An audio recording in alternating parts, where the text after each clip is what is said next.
At my clock, it is 6:04 p.m. I'll call the meeting to order. I'll read the disclaimer. This meeting will be conducted via remote video and teleconference pursuant to... I'll put this up on the screen for everybody.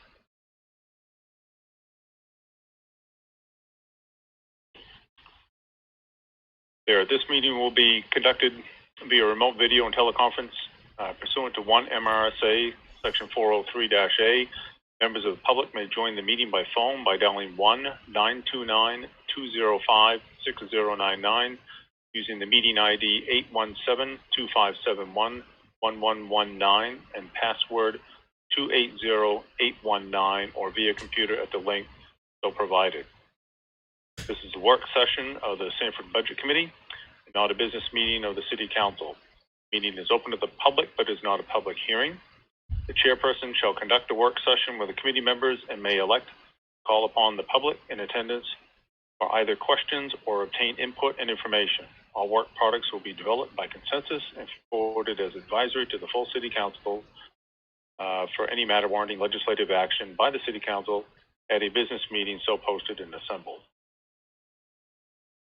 This time we'll call to order. I'd like to take a roll call of the Budget Committee members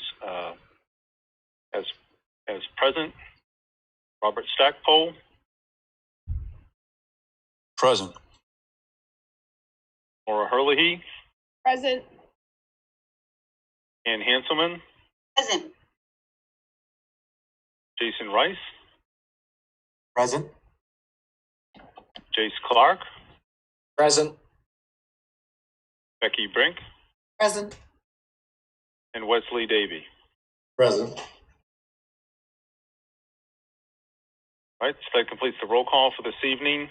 I've now called for the Pledge of Allegiance. Is there anybody that would like to volunteer to do the Pledge of Allegiance for us? I'll take care of it. Ready? I pledge allegiance to the flag of the United States of America and to the republic for which it stands, one nation, under God, indivisible, with liberty and justice for all. Thank you. This time I'd call if there are any adjustments to the agenda.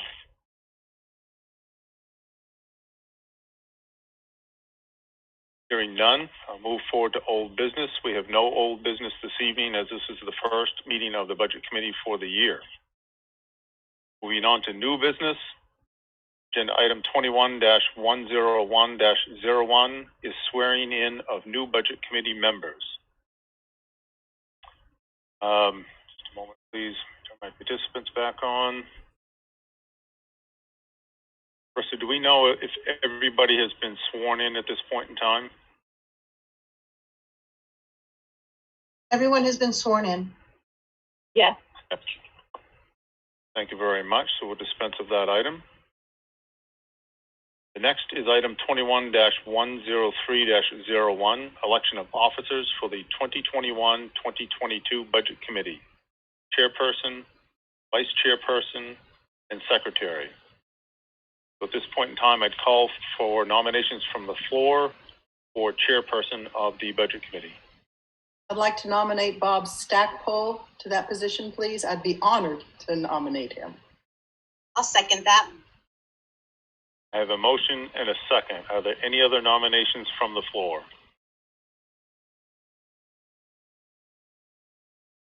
There being none, I'd call for a vote.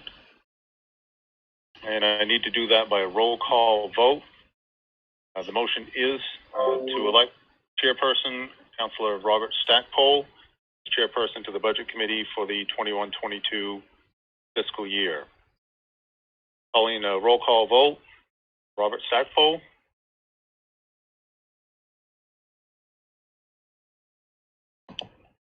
I think that was a yes, correct?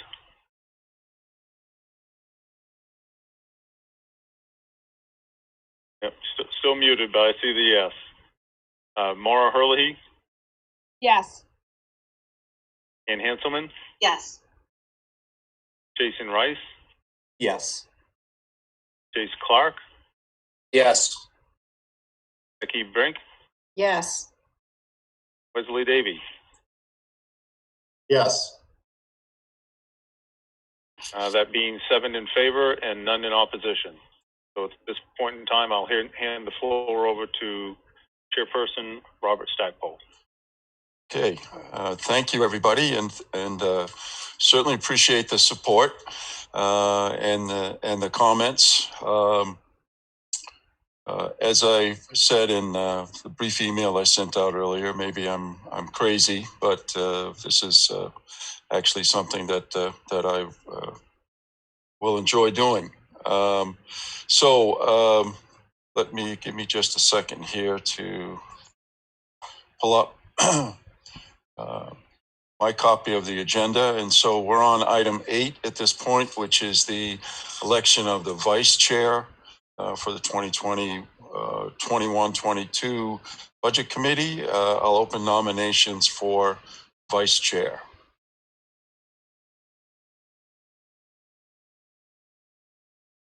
Can I ask if anybody would like to do it? I mean, we have plenty of good people here. You just fill in if Bob's isn't present, and you know, nothing to it. I wouldn't mind. Wouldn't mind doing that. This is, I guess, my second year now on the budget committee. So This Jason? this is Jason. Yeah. So I apologize. Sorry, I'm really good at it, so I don't always view who's speaking. So I mean, I'll make a motion for Jason Rice for vice chairperson of the budget committee this year. So moved. Okay. Any other nominations for vice chair? So we'll close the nominations and do a roll call vote. Let me find my document here with everybody's name on it.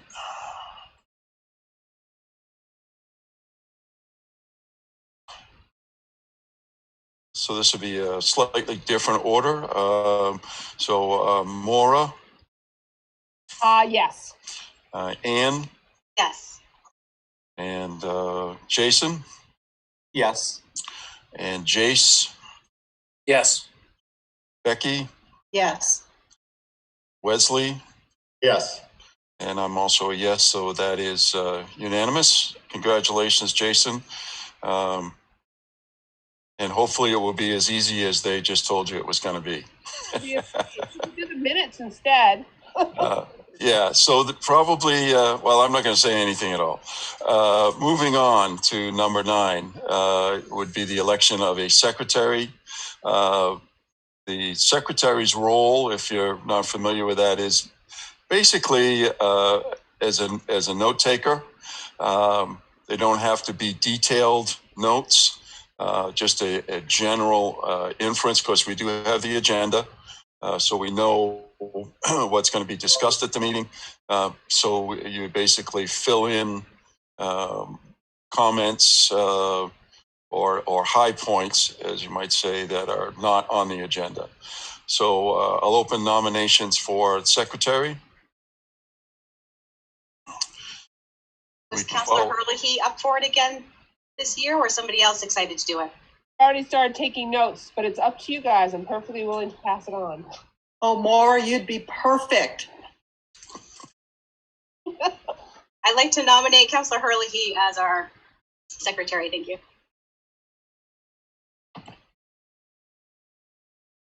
All right, I'll second that.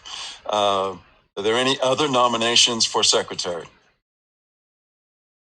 Okay, so I'll declare the nomination period over, and now we'll have another roll call vote for Maura Herlihy as secretary. So Maura?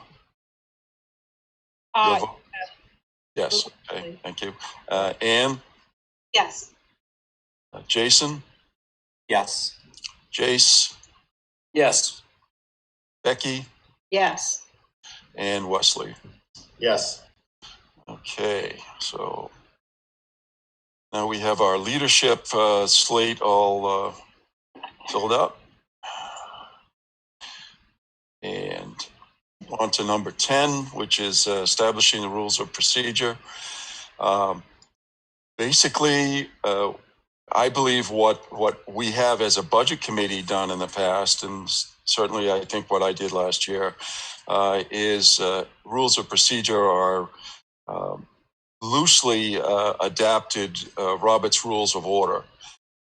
Generally, those of you that have been on the budget committee before know that there's a lot of listening, and then usually you get called on for discussion. And when it comes to motions, a lot of times those motions don't come to the very end. So, essentially, we'll use Robert's Rules of Order. I would ask, I think it was a good idea with the city council that if people would like to speak, they use the raise your hand feature in Zoom. If you're not familiar with that, we can certainly help you locate it. In fact,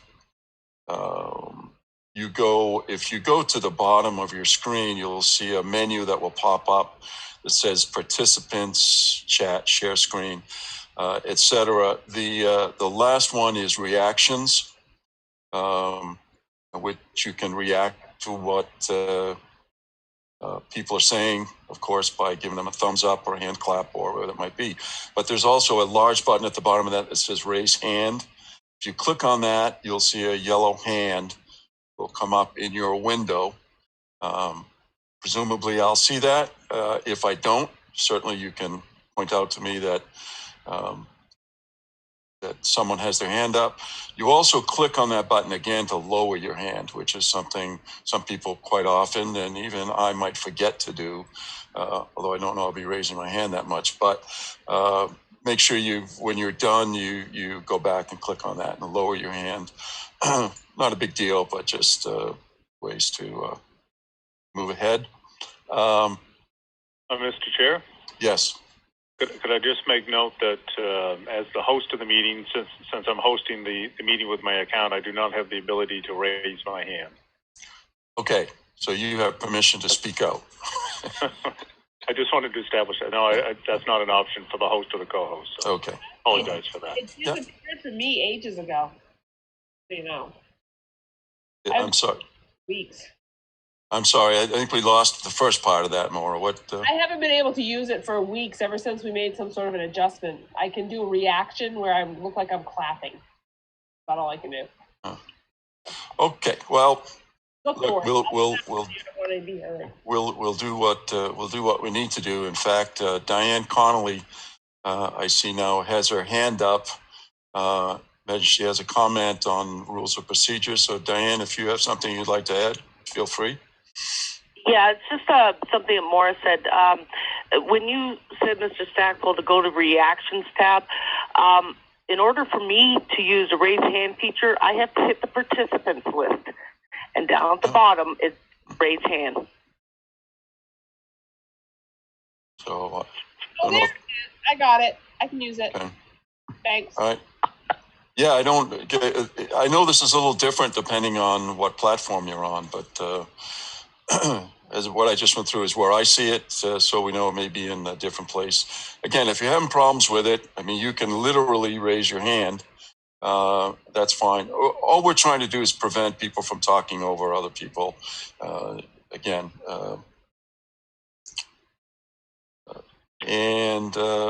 I don't really have anything else. I think that's probably it as far as our rules of procedure. Again, mostly listening, a lot of discussion, and coming to a good conclusion. So I'll ask at this point on the rules of procedure or anything, if there's any committee members that have any comments at this point or questions, and then we'll move on to the presentations. Okay, with that, we'll move on to item 11, which is the presentation, the overview of the 21-22 municipal budget, and City Manager Buck's going to do that for us. Is that correct? With the help of Ronnie Champlin? That is correct. Okay. What I'd like to do this evening is provide an overview of the municipal budget for fiscal year 21-22. It breaks it down into very understandable categories. I think it'll give you a strong impression of where the budget lies, where the changes are within the budget. We'll go through the expense, revenues, capital program, debt service, bring you back to a final number. At the end of the presentation, I would ask the Budget Committee to consider starting to compile their questions that they have, areas that they'd like to see more detail on in preparation for subsequent meetings, so we can bring you those answers and that information. So without further ado, I'll move through this presentation. It starts out with the tax rate projection appropriation. So this is the sheet that's presented to the state at the end of your budgeting process, and the council accepts a budget, puts that forward, and the school department's budget is accepted by referendum vote. When the assessor closes the assessment and submits this to the state, this is the calculation sheet that goes to the state. In here, I'm going to come back to this at the very end of the presentation, but the presentation tonight is laid out in the order that you see it on this calculation sheet. So as we're going through, we're going to go over the assessment, we're going to go over the county tax, municipal services, libraries, outside agencies, debt service, down to the capital reserve. Then we'll move over to revenues. As those are broken out, we'll go into the capital program, the debt service, build a number ultimately. So if we can hold on the calculation, we'll come back to that at the end.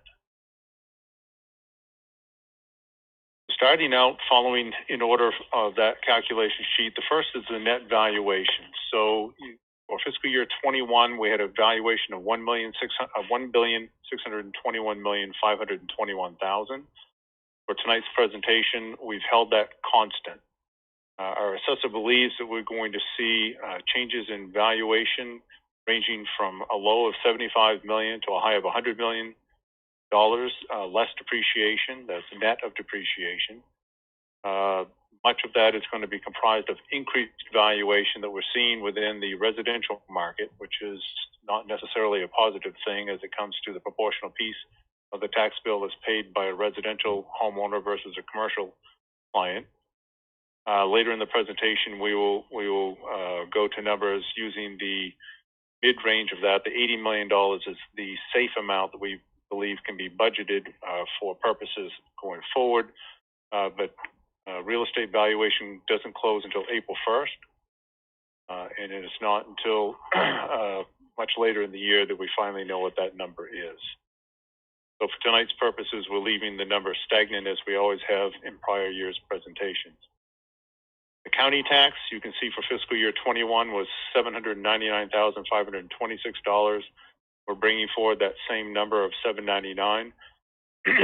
The reason being, typically the county tax commitment grows by about 3% per year, net commitment. City of Sanford does a strong job using tax increment financing.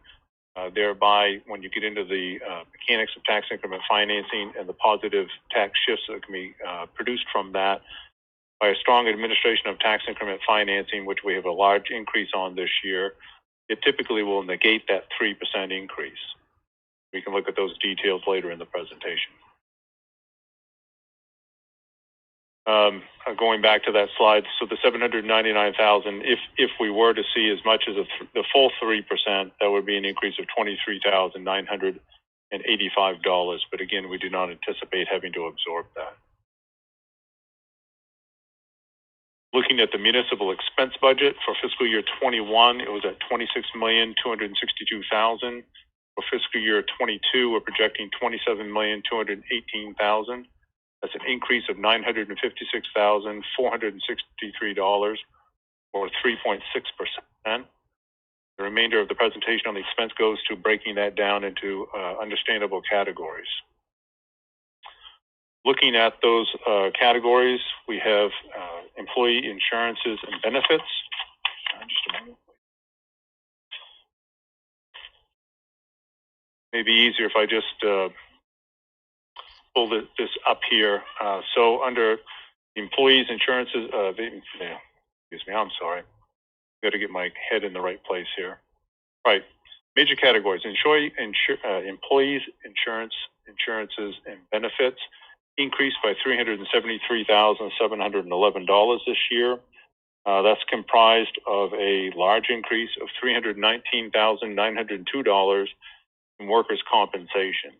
When we reviewed our workers' compensation again this year, and was fed that very large increase in that, we did a review with our risk assessment through Maine Municipal employees, insurances, and discovered that that's wholly due to what they call the presumptive cases. So in fire, in the first responders and police and fire, as well as now dispatch, you have presumptive cases that fall in the categories in the fire department of various cancers, cardiovascular, and PTSD. In the police department, you have PTSD, and in dispatch, you have PTSD. Those are presumptive cases. So under it's a rebuttable presumptive case, but under this situation, the employer is assumed to have caused the incident unless the employer can prove otherwise. So this has been in place for the state for quite a period of time. The state made a commitment to study these cases as those cases started to come forward. That study has not been done, so I worked with Representative Tuttle, also our city councilor, which we now have a legislative resolve 624, which is entitled an act pertaining to workers' comp cases, is to study the fiscal impact upon the public sector employer, such as the city. The presumptive cases are only to the public sector. There's no presumptions in the private sector employers. To study the fiscal impact upon municipalities, basically there's been the creation of an unfunded mandate and look at how best to create a high-risk pool and or spread that expenses across the entire state. Other elements combined within there, there was a $31,206 reduction in our overall cost for health insurance. The city is on the POS 200 insurance with the Maine Municipal Employee Health Trust. We've worked for a number of years in that POS product to build up a HRA, the Health Reserve Account, whereby the city has worked that up over a number of years. So we've taken on a higher deductible, but we're matching 70% of the out-of-pocket expenditures that come upon the employees in that by the city's aggressive HRA policy. We own the funds that are within that policy, so anything that's unused at the end of the year, we take a credit on that and credit ourselves back. We're using $150,000 out of that as reserves this year to offset our cost, creating a net reduction of $31,206. The remainder of the $85,000 increase in there is comprised of changes in the cost of employment insurances, FICA, and the such. Full-time salaries increased by $372,607. We have a slide in here later on that shows you where those increases are as it pertains to the collective bargaining agreements as well as the non-union salaries as well. Overtime salaries overall for the entire city increased by $25,499. We have a further slide on that as well. Contract services overall, this is across all departments, increased $137,417. $100,000 of that increase is comprised in one category. This year, there is a placeholder at the request of the City Council. There's a placeholder of $100,000 towards marketing. Council has strongly supported increasing the city's marketing efforts over the very minimal amount that's being done currently to further attract industries and to propagate a positive image upon the city, thereby gleaming economic development and diversifying and broadening our tax base.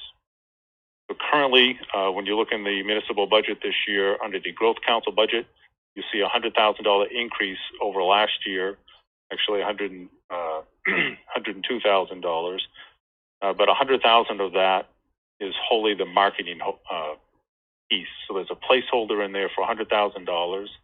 City Council is still working on where exactly to place that, if it's going to stay as a marketing position or marketing contract within the Growth Council, or if that marketing, or if it's going to become a marketing position that's placed on the city's side under a pre-existing department, such as administration. Other changes in the contract services is there's $19,440 for the GPS road salt system that we utilize within the Public Works Department, as well as and that's the majority of the increase. Consultant fees, you see an increase of $19,125. There's actually decreases in other areas because there's a $24,625 increase for Brownsfield studies within the planning department, as well as comprehensive planning support. So this year, the city's comprehensive plan is nearly 15 years old. The planning department has been working on writing out the 13 chapters of the comprehensive plan for updates, and there is a small placeholder in there for consultant fees to aid with the public presentation, dissemination from the public input, and the final compilation of that comp plan that will move the city forward on some major zoning changes in the future. Utilities, you see an increase of $10,933. That's inclusive of all telephone systems, fuel oil, natural gas, propane, and water and sewer. So a very minor increase there for this year. Gasoline and diesel combined citywide, small change of $6,019. I did note when we presented this draft budget to the city council that is a line item that is obviously needs to be re-examined now. When we put this budget together a number of months ago, we're in a very stable place as far as fuel oil prices are concerned. We now are questioning that as to the reasonableness of where our price points were set. So we're going to come back and review that with the budget committee as part of this process, and likely have to take an increase in this area.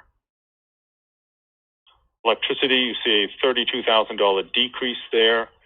It's actually $136,227 reduction overall, and the majority of that savings comes from the conversion of the city's former leased high-pressure sodium streetlights to now an owned inventory of LED streetlights. That was authorized in a prior year. The LED streetlight conversion less a few recently added lights have been completed. The city is now taking on that savings, using $94,227 of the savings to pay those lights off on a lease purchase agreement over a 5-year span. And then even beyond that, it produced a $32,000 net savings to this year's municipal budget.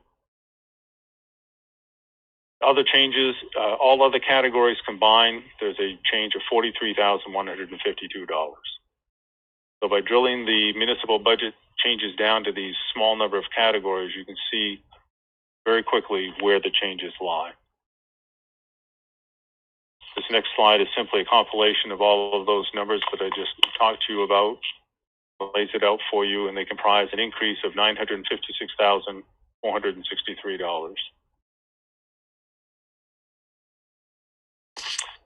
Again, as I went over the changes in insurances and benefits, I won't go through all of the elements. I've covered most of the elements in this slide. Created a $19,000 increase in workers' comp due to the presumptive cases. City's seen a $31,000 decrease in its health insurance cost overall for the entire organization. Full-time salaries, labor cost is comprised of increases associated with the cost of living adjustment in the various labor contracts that we have, the 5 contracts that we have, as well as the CPIW full increase for the non-union employees. Currently, the general services contract, which expires this June 30th, we're currently going into negotiations on the negotiation of that contract. They're currently we're budgeting 3% this year. That is not necessarily the cost of the COLA, but we're budgeting 3% across that particular department to adjust any and all adjustments that we will take up during the negotiations process. Sanford Regional Communications Center, that's your dispatch center. We dispatch for 14 entities, including York County Sheriff's Department, as well as doing all of the warrant work for the court system, jails. That's budgeted at 2.5%. That contract expires June 30th of 2022. Sanford Police Association has a contract that expires June 30th of 2023. Is a budgeted 2.25% as negotiated in that contract. The Public Works Highway, Local 481, their contract also expires this June 30th of 2021. We haven't started that negotiation yet, but we will shortly. Again, we're budgeting a 3% overall increase in that to work through the negotiated product. Fire Department Local 1624, their contract expires June 30th of 2023 with a budgeted 2.25% COLA as negotiated. Management personnel policies is currently carrying a 3% COLA adjustment in there, but again, that is linked to the CPIW, the average across the previous calendar year. That's still subject for further review and possible adjustment as we go through this process.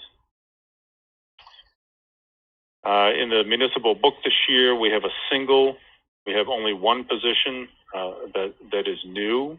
We have various eliminations, but we only have one position that is new. We're booking a new position. It's an equipment operator 1. It's called an EO1 for us. 22 weeks of that will be debited to the airport, and 30 weeks will be debited to the DPW. So as you will see in our revenue portion, there's a $112,000 increase in there for a solar maintenance contract. So the 50 megawatt project that occurred at the airport, we had written into the lease agreement down there that the city had the first right of refusal to do the maintenance as far as mowing and other aspects around that solar development. We were just awarded that contract with NextEra. We're booking $112,000 on that. This EO1 position that will be needed to carry that out for 22 weeks worth of maintenance out there is a fully burdened cost of $82,135. So $47,000 of that will be a new expense to the DPW, and $34,750 will be covered under the solar maintenance agreement. In other words, there's revenue there covering that, plus the equipment that will be utilized for that project. So this is a shared position. We originally looked at doing that with seasonal labor. We all know what the difficulty is in attracting seasonal labor. So we converted it to a full-time position because the position is much needed within the Public Works Department during the fall, winter plowing seasons, and spring preparation. Further later in the book, you'll see we have budgeted an additional 20% worth of resources to go towards the park supervisor as well as the recreation supervisor, and we are eliminating the full-time position at a fully burdened cost for the former Parks and Recreation department manager. We've eliminated that position and produced a net savings of $109,930 from that singular move. In overtime salaries for the fire department are up by $24,840. That included a change in how we treat holiday pay for that particular department. We were paying that out in overtime when it came to the booking of staff and backfilling in on holidays.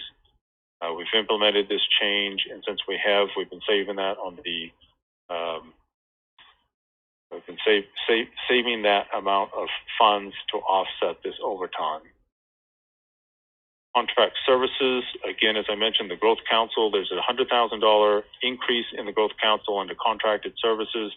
That is a placeholder for the city to make a final determination as to how marketing is going to be perfected moving forward in the coming year, whether it's going to be a fully contracted service overseen by one of the department managers, or if it's going to be a separate marketing position to do the marketing on behalf of the city. And the other $19,440 of that increase is in the road salt GPS trackers. Again, in the planning department, we have $24,625 combined for the Brownsfield consultants that are needed for the scope of work ensuing for this year, comp plan, the preliminary engineering that will take place in the mill yard. This year's large projects to be entailed is the former boiler house for the International Woolen Mill facility. We're going down the first road and working with the EPA, the U.S. EPA, in doing the final engineering and assessment. The Brownsfield assessment has been done on that complex. We're doing the final engineering on that now to look at how that structure impacts the retaining wall that holds up Pioneer Avenue and what the total cost and best mechanism to remove that boiler house will be, yet shore up and keep the retainer wall for Pioneer Avenue in place. And I forget the total number off the top of my head, but that will add, I believe, approximately 100 additional parking spaces to service the Sanford Mill as well as the future development of the International Woolen Mill. The last item, electricity savings, again, that stems from the LED streetlight conversions that were completed this past year. Positions that were either eliminated or not funded in the city's budget book this year, the part-time grant writer, that is an occupied position currently at $17,112, has been recommended for elimination.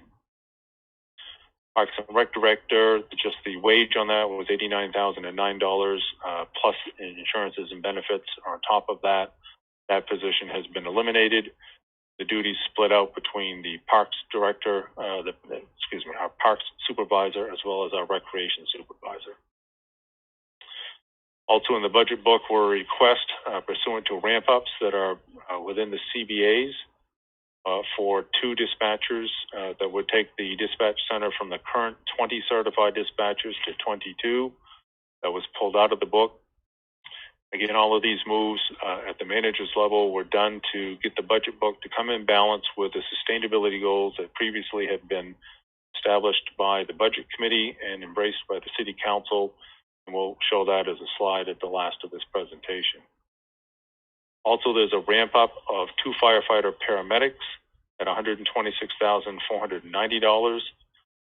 Fully burdened cost in there. Those 2 positions were eliminated from the ramp up. There's 2 pieces in there, so I'm going to work with the budget committee and ask you to review these actions to see if you might recommend to the city council as your part of your review the reinstallation of any one or all of these positions. The firefighter paramedics, we do have a grant in yet again this year. We had applied last year for 4 firefighter paramedic positions to get us back on track with the ramp up that was committed to, but it was unable to be funded. We were unsuccessful in that firefighter grant last year. AC Arnold has looked at that diligently to see where it is that no main department scored well in that process last year, and is putting forward a new application, which we're hopefully hoping that will be successful. If we are awarded that grant, it would be for 4 positions, 100% funded for a 3-year period, after which we would assume the cost of those positions moving forward. Also, again, this year was the Department of Public Works sign position. This is the full-time foreman position that's been requested for a number of years. There's many elements pertaining to the city street signs that can't be accomplished until we get more staffing in place. That position was eliminated as well. So we took out $387,404 of positions that were only one of which was occupied. Again, that was a part-time grant writer. Moving on to the libraries, agencies, and committees. Very little change here this year. The libraries, you can see, were funded at $561,000 the prior year. Same level of funding coming forward for this year. Goodall Library and the Springville Public Library both requested the same amount of funds that they had received in the prior years. With the Goodall Library at $397,000 and Springville Public Library at $164,800. The other outside agencies you can see comprise a total request of $96,237. The same amount was funded this year, no change from last year. Riverside Cemetery at $33,105. The Historical Committee at $9,498. The Veterans Committee had requested $8,025. Their request was cut back to $3,000. The difference in there, they had been asked for a number of years to submit their budget request to be reflective of the outside services from Public Works, the Police Department, for the implementation of their parade activities. That being said, you'll see in the Parks Department, there's an amount of $7,025 in there that will cover those costs for those activities. Literacy volunteers requested $6,000. We recommend funding them at $6,000. But we just received a notification from them that they're actually withdrawing their entire request for the year. So this is an element that can be adjusted and removed and or redistributed. So the main agency on aging requested $1,500. We pulled their request back to $1,400 as prior year. Crafton Senior Center at $10,000. That was their request. York County Community Action requested $6,900. Their request was brought back to the $3,677 approved from prior year. York County Community Action, the Transportation Division, requested $31,012. That was brought back to the amount funded last year at $16,057. Chamber of Commerce requested $23,500. We pulled that back to the $13,500. The $10,000 reduction there was they had requested an additional $10,000 to go towards the funding of the Brewfest that would be held at the airport this year. Pursuant to my recommendation, I reduced that $10,000. There is a $10,000 reserve left from prior festival years activities in the city's 250th that can be used to perfect that festival. And the city can take that on administratively as opposed to having to push that over to the chamber. The other $13,500 represents the chamber's usual $10,000 request plus an additional $3,500 to be paid, to be utilized to be paid for when new businesses come into the community, apply for a permit or a license, a business license. They are to be given a free year's worth of chamber membership. $3,500 is utilized to pay for that in order to encourage their membership to the chamber. Moving on to debt service. This year, the debt service last year was $1,187,733. This year, the request is for $1,858,792, an increase of $671,059 or 56%. Going down to the detail on the debt service, the Mill Yard Road, that is the Heritage Drive that goes through the Mill Yard complex, the historic Mill Yard complex. You can see that there are 2 more years. You have the final date of maturity that's in this column. There are 2 more years to pay on that Mill Yard Road. So in 2023, we'll retire that debt service. 100% of that is paid for out of the admin tax increment financing account. That's why you see the offsetting revenue on the side. The land, shed, fuel farm, taxiway. This is an older series of projects that were capitalized. I believe running over a 20-year period, if I'm correct. Yes, so that also will be retired in 2023. It has an annualized debt service of $98,777. The next line item is the police department. See that there's 9 more years to retire that. That is the police station, compactor at the transfer station, and improvements at the public works department. That has an annualized debt service of $432,862. The next item also retires in 2023. That is the repairs to the Emery Mills Dam. That has a annualized debt service of $20,000 with offsetting revenue of $10,000. The offsetting revenue is comprised of the contributions by the towns of Acton and Shapley.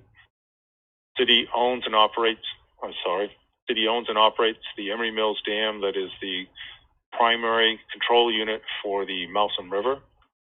City was bequeathed those dams by the former woolen mills, good old woolen mills here in the community.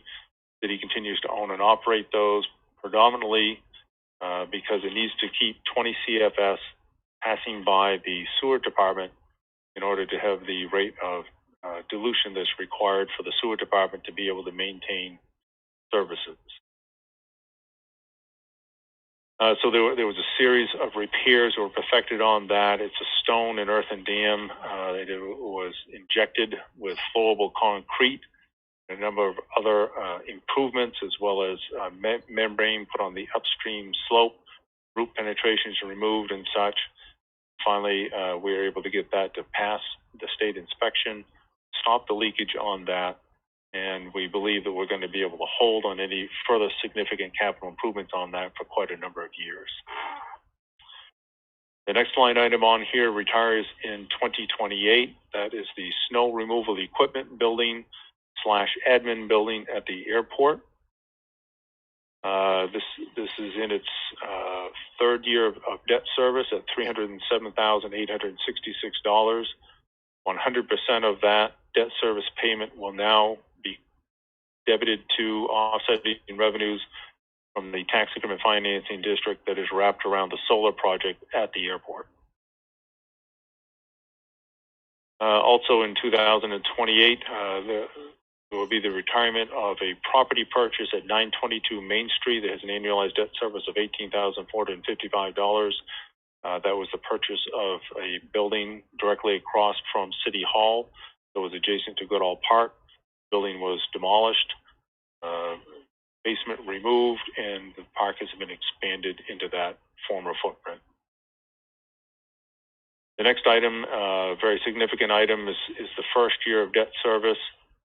This was the paving bond that was approved by the 2019 voter-approved referendum for $6.2 million. That was the start of the aggressive ramp-up of the city's pavement program.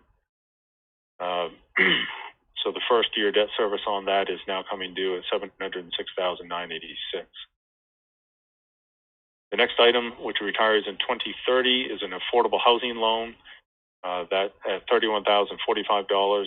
100% of that is being offset by the housing tax increment financing district that was wrapped around the St. Ignatius redevelopment of that high school. That capitalized the second $250,000 allocation that went into the land bank for the treatment of dangerous and hazardous buildings and other properties of concern to perform securing those properties, perform other legal actions for non-compliance with those properties, perfect demolition should it rise to that level, as well as other necessary improvements. Currently, we can look at an accounting on that from our community development director. We are about 72% of our funds expended year to date have been recouped as part of that project. So it's been a very successful program. The next item retires in 2024, Brownsfield Revolving Loan Fund at $22,370. When the city was working on the improvements to the Sanford Mill, its commitment was to remove the Aerofab industrial complex that was then behind the Sanford Mill. Consider the parking space that formerly went to the Mill 67 space and such. It was short on funding to complete that project from the CDBG grant and other funding stack that was in there.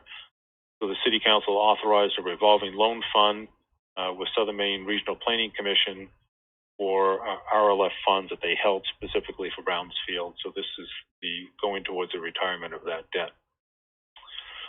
The next two pieces of debt service at $55,371 again pertains to the airport. The first project is for the design, permit, and construction of Taxiway C. You see later in the detail that's over a $2 million project the lion's share of which is going to be paid for from discretionary funds from the Federal Aviation Administration as well as the Maine Department of Transportation. The city has about a $350,000 cost in that.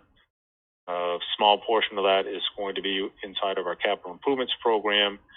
And in order to get the cash flow ability of the tax increment financing district to pay for these next two series of improvements, as well as the debt service, as well as the economic development initiatives out of that tax increment financing district, the city council has to consider two $250,000 bonds for these independent projects. So again, this would be a $250,000 bond, a 5-year bond to go towards the city's match for reconstruction of taxiway C, booking $55,371 of that as an expense. The offsetting revenue is down below the tax increment financing district. The next is an extension of Presidential Lane and utilities. That's inside of that tax increment financing as well. There's been exceptional growth at the airport. This is in the area where Life Flight, a new hangar was just built for Life Flight. That was a very extensive hangar with living quarters, office complexes, repair shop that houses the rotor wing aircraft that serves as the rotor wing air ambulance service. It is the third air ambulance for Life Flight. Is housed here in Sanford now. I believe that was about a $2.2 million hangar construction. The economic development down there is going so well, there's going to be a series of similar hangars to that to house corporate and private jets. So the Sanford Regional Airport has become a very attractive location for these corporate jets and or private jets to be housed.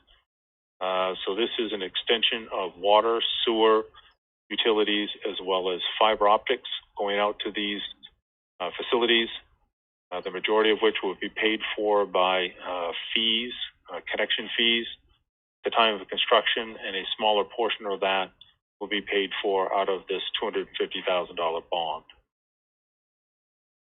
So that brings us to a total debt service of $1,858,000, $792 overall.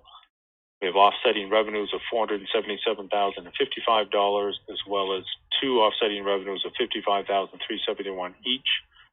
The net to be raised by taxation is $1,270,995. Looking towards the bottom of the sheet, you see the use of the airport solar TIF. This is the first year that tax increment financing revenue kicks in at $500,000 minimum. $307,000 of that is to be used for the snow removal equipment building. $55,000 is that first year debt service on a 5-year bond that's going to be requested for taxiway C. Same thing for Presidential Lane. The $100,000 placeholder that's in the Growth Council to be utilized for marketing will also be paid for out of this tax increment financing as opposed to general fund taxation. There's an $18,608 deficiency there. We know at a minimum the new hangar for the Life Flight building is going to generate an additional $14,000 in that district. We've asked the assessor to update the district for this year, for which we know it will more than make up for the additional $4,000 that's needed there. Capital improvements plan in your budget book. Obviously there's separate cut sheets on this. I'll go through the highlights for you. In here you have the Land Bank Authority. Pulling up another sheet so I can keep my notes straight. The Land Bank Authority is requesting $117,255. In there are 2 vehicle purchases. They currently have leased for the past 3 years 2 Honda Fits. The buyout on those 2 vehicles are $23,028. Vehicles are very low mileage, very well maintained. We wish to keep those in the fleet for the 4 code enforcement officers that utilize them. These vehicles are very hard to get. We can't even get a lease on any subsequent vehicles similar to those. So the recommendation is to buy them out and keep them for likely the next 10 years. There's also debt service in here for the lease purchase agreement of the LED streetlights at $94,227. The planning department has a request of 107,000. We have a supported request of $107,000. 100,000 of that is matched to the various brownfield programs that will go forward for this year. And again, predominance of that is to address the boiler house off in Pioneer Avenue behind the Sanford Mill, to go towards starting the removal and the shoring of the Pioneer Avenue retainer wall. It's also going to address the CGA site this year. We finally have an accepted remediation program on that. Environmental pit permits will be had by this spring. The final cleanup will be finished out there, and the planning board has just approved the site plan for the solar development that will go on top of that CGA site, as well as occupying a large portion of the Maine Turnpike Authority's conservation lands that are behind that wetland area down there that will now have an extensive solar development on there. The police department has a supported capital improvement request of $152,000. That is comprised of the purchase of 3 cruisers as opposed to the typical 4. There's been a very aggressive program there to change how the department capitalizes its vehicles overall. Program that was supported 2 years ago started to lease the vehicles for the admin and the detectives. Prior to this, the cruisers that were taken off the front line due to mileage, wear and tear, were taken off the front line fleet or replaced, but then held back for the use of admin and the detectives. So the fallacy in that was you took those frontline cruisers off the fleet before you incurred the large expenses and or they went down and were necessary for frontline vehicles, but you kept them in the fleet and ended up incurring those expenses as they're being used under the administrative division. So currently we have a lease on 5 admin vehicles over there. They are Kias. They meet the needs exceptionally well.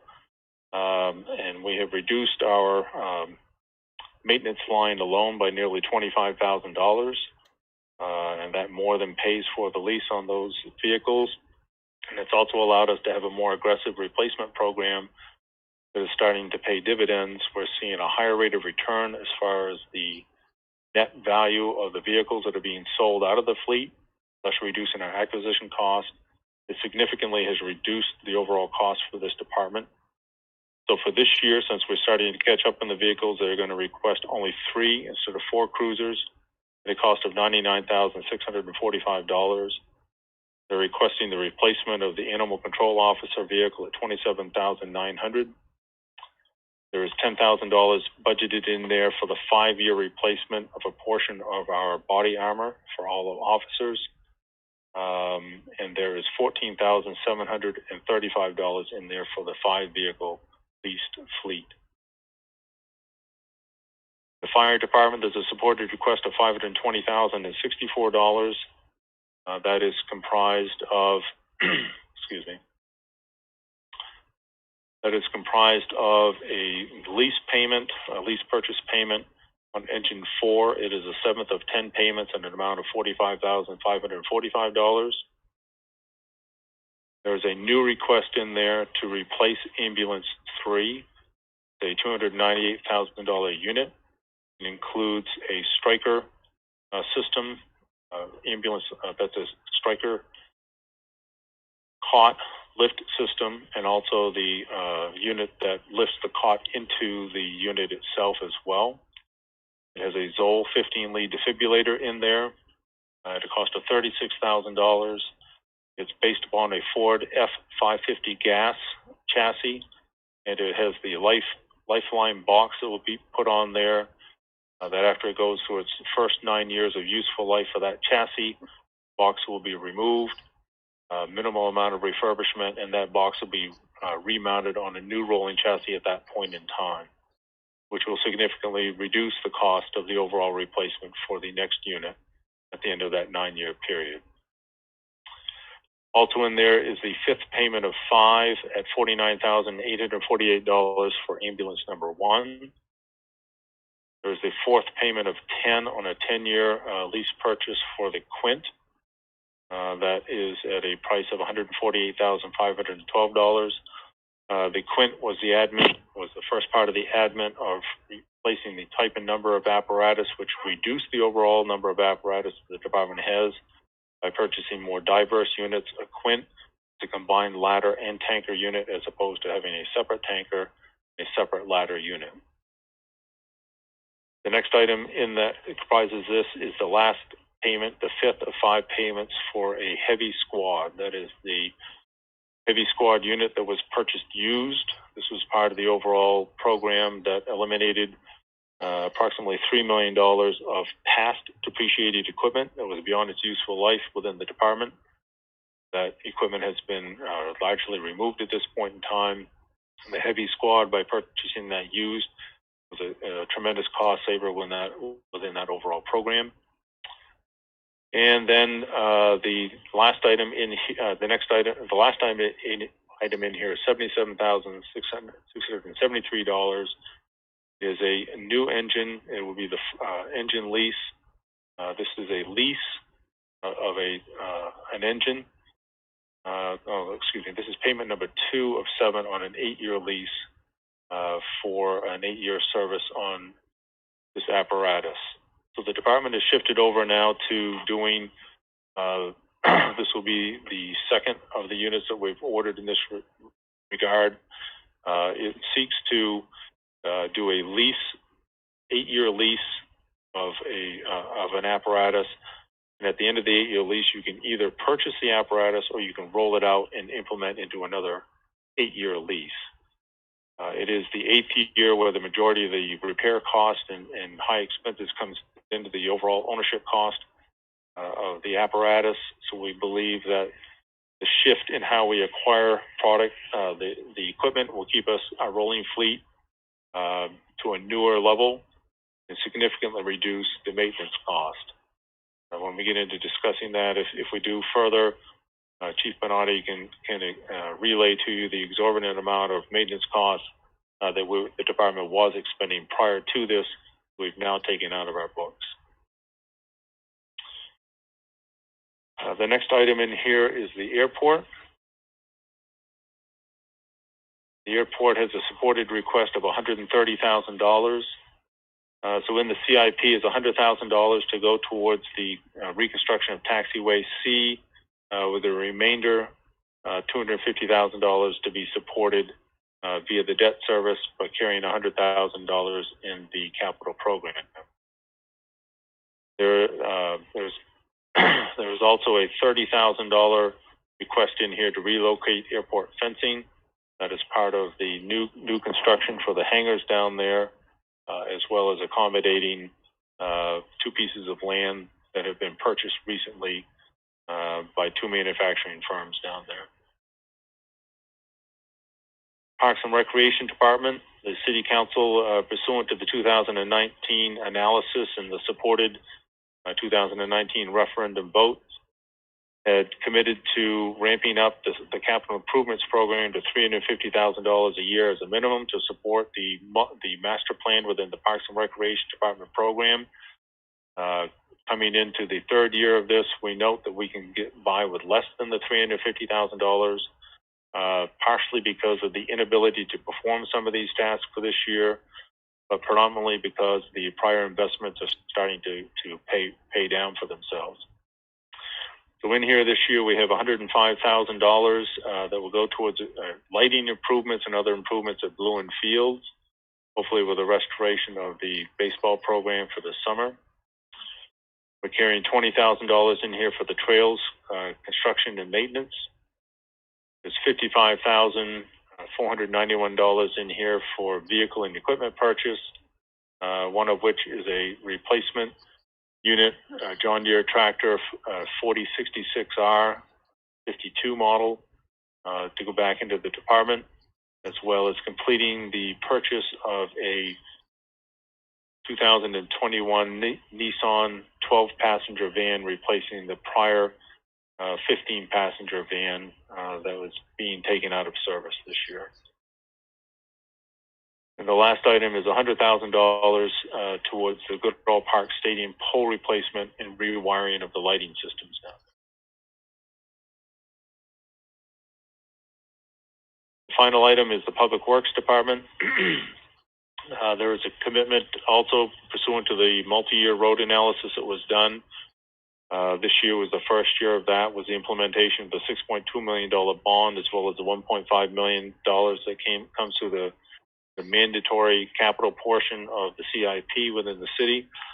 So $7.2 million worth of work, either in engineering, survey work, preparation for prior years, as well as construction, maintenance, reconstructive activity that took place this year. That $7.7 million was expended. In order to achieve a $4 million per year overall over the next 20 years, the City Council needed to commit to a ramp up the capital program for the streets and roads. Currently, the streets and road program is mandated that 4% be raised of the city's combined operating and the school's combined operating budget. 4% of that has to be raised and put towards the capital improvements program. 50% of that has to be dedicated solely to non-rolling stock within the Public Works Department, i.e. the streets and roads.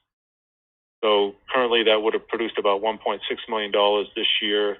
So an additional $310,000 was put into the streets and roads program to make an even $2 million, as the City Council had committed to ramping up to $2 million this year and increasing that $500,000 per year until it reaches $4 million per year at a latter number of years, and retains that at $4 million indefinitely. That was pursuant to a road analysis that was done approximately 2018, and it seeks to get our current pavement condition index from the 69 that it currently is up to a minimum of 85 moving forward over the years. The additional $500,000 for the department is solely towards their fleet maintenance program. They have a fleet maintenance program that is heavily scrutinized by the city and the City Council via the Property Operations and Municipal Committee throughout the year. Matt Hill brings forward the fleet management program on a regular basis. In there is the capitalization of all rolling stock within the department. There's a new purchase price and a used purchase price in there. We've been very aggressive on purchasing used equipment. There's an extensive inspection program that takes place pursuant to that. That program has to be reviewed and signed off by the property subcommittee, and then ultimately reviewed and signed off by the City Council. It has served the department well, putting their frontline dollars, putting the high dollars into the frontline pieces of equipment, and all secondary pieces being acquired, used as the opportunity presents. The last item in here is information systems at $145,578. That is comprised of computer purchases at $40,700, infrastructure for the IS system at $21,100. That is the Sophos system, the firewall systems that need to be replaced here in the city. The virtualized server lease at $24,054. There's $21,786 in that amount for new digital aerial photography. The aerial photography is over 5 years old. The county is being flown for high definition resolution yet again in this coming year, and the city wishes to be part of that countywide photography so we can have new photography come into our GIS system. The network infrastructure payment is the fourth payment of 5 on our network equipment that the city currently operates on, in the amount of $23,279. And the last is our storage arrays, is the third of 5 payments on the city's current server storage arrays at $14,659. The build out on the capital program is a request for $3,952,668 this year. The minimum to be raised by the charter is $3,378,652. When we look at those elements that were approved and or part of the 2019 referendum that are part of our capital program this year, there's $94,227 in the LED streetlights, $280,491 in the Parks Department master plan funding, $310,674 increase because of the ramp-up commitment by the City Council for the road program, totaling $685,392. If those mandatory amounts were removed, we'd be at $3.2 million or $141,000 less than the charter mandate as currently contained. Moving on to the revenue and undesignated use of the use of undesignated fund balance. Last year, revenue sharing was at $2,812,000. We're booking that this year at $3,069,052. That's a projected increase of $256,000 or 9%. The governor's LD1 budget had a commitment to keep revenue sharing at 3.75%. State law says it should be 5%, but it's currently at 3.75%. Governor Mills supported that in her submitted LD1 budget. So far, the legislature is not only looking at supporting that, but may actually increase it somewhat as well. The reason we're seeing an increase there is that even though it's going to hopefully stay at the 3.75%, previously there was a distribution of $128 million as part of state municipal revenue sharing. The newly projected increase to that will be for $141 million. So that accounts for that increase as far as the city's proportional share of revenue sharing. Other municipal revenues last year were set at $10,513,000. Those revenues this year are at $11,199,000, an increase of $686,000 or 6.5%. Those are further described over here. You can see the categories of major changes within the revenue budget. Automobile excise tax, we actually are budgeting $100,000 less than last year. This is based upon the decreased observed performance as far as newer vehicles coming into the fleet, as far as people registering the vehicles. There's been a general lack of availability of some models of vehicles out there, the lack of buyer incentive programs. If those should come forward and change, there may be an opportunity here to increase this over what's currently being projected. This is probably one of the most difficult revenues for us to look at this year because of the COVID-19. The state closed down the Department of Motor Vehicles, so new registrations were extremely difficult to perfect. They were delayed. The governor gave an allowance for people for paying their excise tax and registering their vehicles until after the COVID-19 declaration was lifted and such under that. So when you look at the historicals, generally we can make a projection on where this is going to go, but there's this pandemic mix of yet to be paid excise tax, how much of that we picked up once Bureau of Motor Vehicles reopened, the city had been open, and versus how much of that is performance within the marketplace itself. Revenue sharing increase of $256,000, we've described that. Waste transfer revenue, there's an increase of $112,000 in there, partially because of the shifts that we've seen between recyclables versus MSW, as well as the City Council is supporting a change, the pay-as-you-throw sleeve price from $13.50 to $14.50 to cover the changes in the recycling program. That's the whole evening presentation there that we can talk about should you ask. Recreation fees, we decreased that by $50,000. This is in response to the decreased level of activity that we're able to perfect still currently under COVID, what's anticipated for this year. Solar maintenance, an increase of $112,000, the first year implementation of that solar maintenance contract, for which I showed you that we're going to hire one EO1 and credit a portion of that to airport and a portion to public works. We have the Economic Growth Council Again, a marketing TIF, there's a placeholder in there at $100,000, and they had an additional request of $8,706. All of that's being covered under the tax increment financing, so the districts with increasing value in there are starting to produce more revenue. We're booking every dollar of that revenue that we possibly can to offset general taxation and prevent that from being raised otherwise. Planning revenue is an increase of $39,500. There continues to be an upswing as far as revenue generated within the planning department. Development did not close down during COVID-19 as far as permitting is concerned, especially on residential housing improvements. New housing starts are up dramatically here in the community as well. Sanford Regional Communications Center, an increase of nearly $39,000 there. That is an annualized increase that comes from the 14 contracts that we have with communities for which we provide services.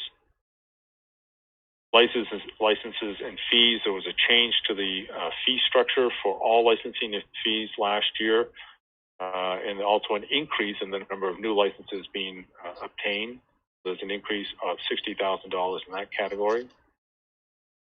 Debt service reimbursement, we've gone over that. There's an increase of $404,000 that are coming in predominantly through the tax increment financing districts now. The increased performance is being booked here. All other revenues across all categories decreased by $40,273, but an overall positive increase of $942,884. Going back one slide, that's the municipal revenues. City's use of undesignated fund balance is booked at $850,000, the same as it's been the last number of years. A review of the ongoing undesignated fund balance pursuant to our auditing firm reveals that $850,000 is sustainable as we've maintained a steady state of the city's undesignated fund balance, which currently stands at $5,965,109 as of June 30th of 2020, and the school stood at $973,999 with a sustainable fund balance of $6.9 million.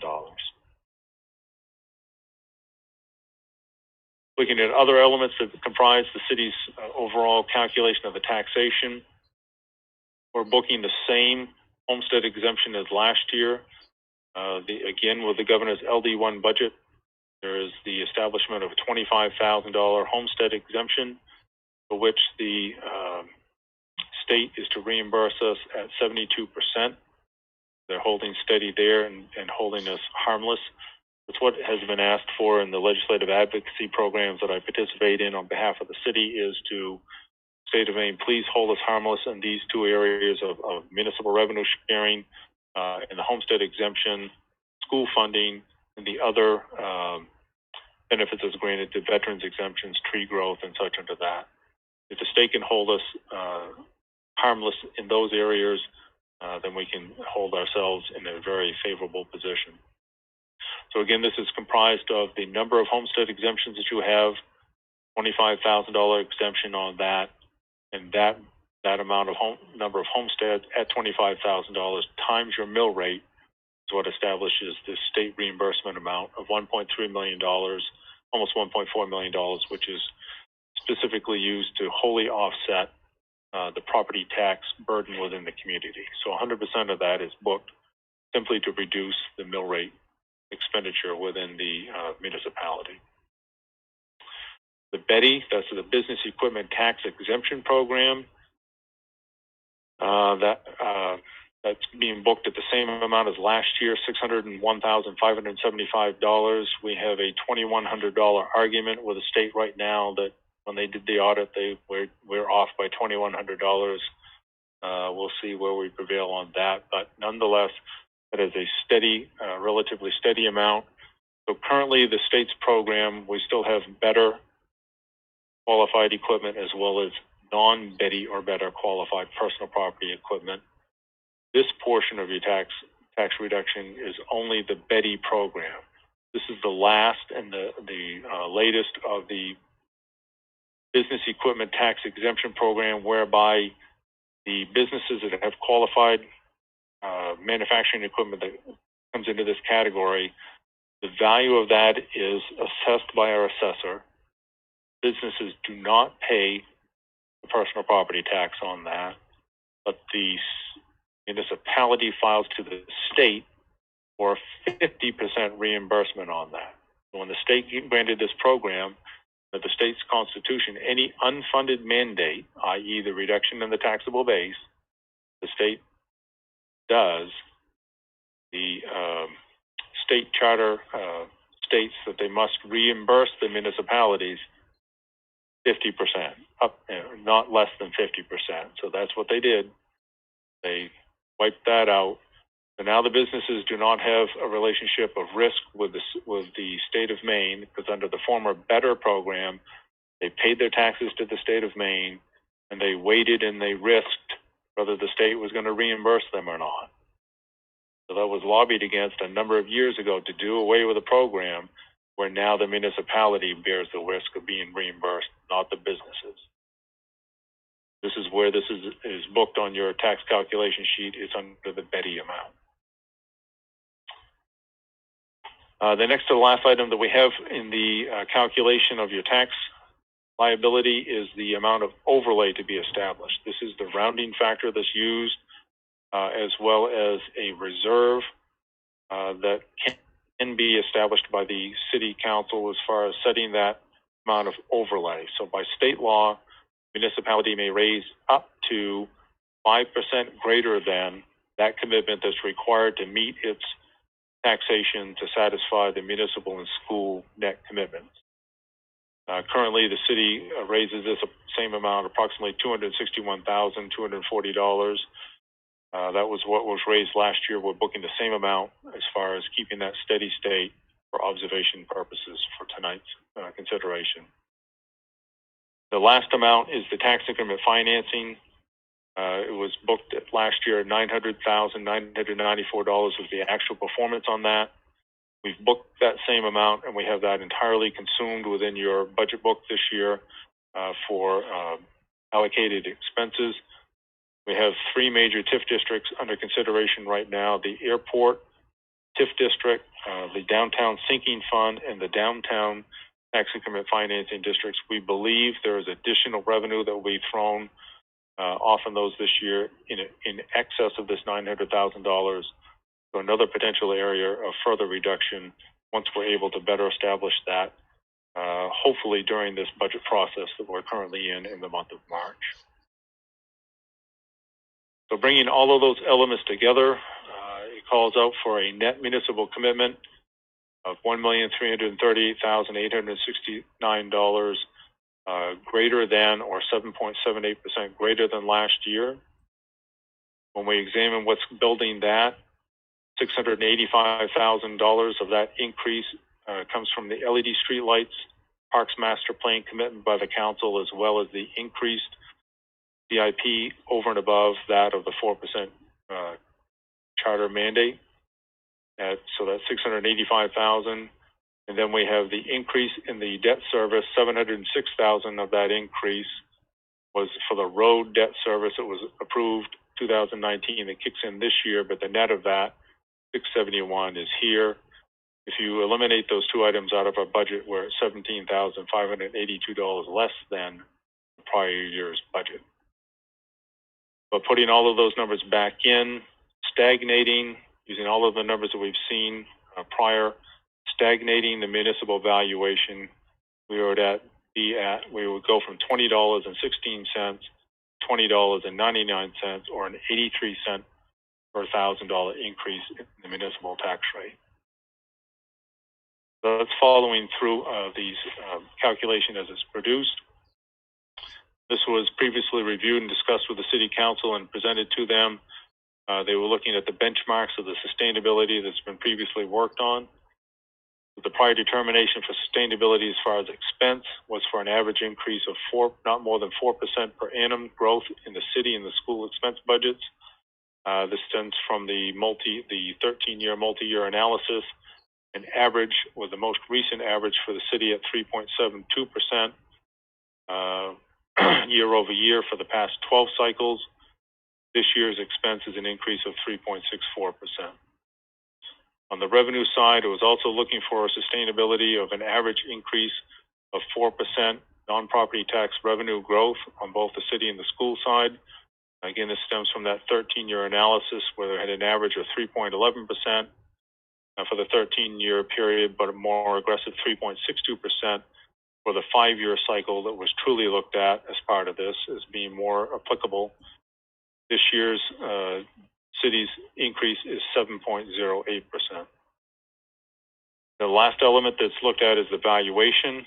It looked at an average of 4.73% per annum growth over that same 13-year analysis, although the most recent, the 5-year cycles, has been at 5.55%. If the city books the $80 million as a minimum, and I believe that's a conservative number at this point, you'll see an increase of 4.93%.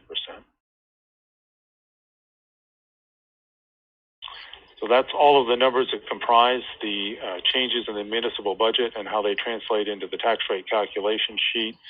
Again, the overall valuation is held stagnant at $1.6 million. And all of the school numbers were held at no change in order to produce a calculation, so you can see only what the impact was on the municipal budget, which is 83 cents per thousand at this point in time, with no change in valuation. You put the $80 million in there, I believe it reduces the mill rate by 17 cents per thousand over what it currently is. That's what we had for our first review of the municipal budget for the 21-22 budget year. Mr. Chairman, I'll turn that back to you. Yep. Okay, thank you, Steve. I just want to point out a couple of things before I open it up to questions. And this evening, I would like to restrict questions to members of the budget committee or city council members that may be in the audience, only because at a future meeting we'll have a public forum where the public can get their questions answered.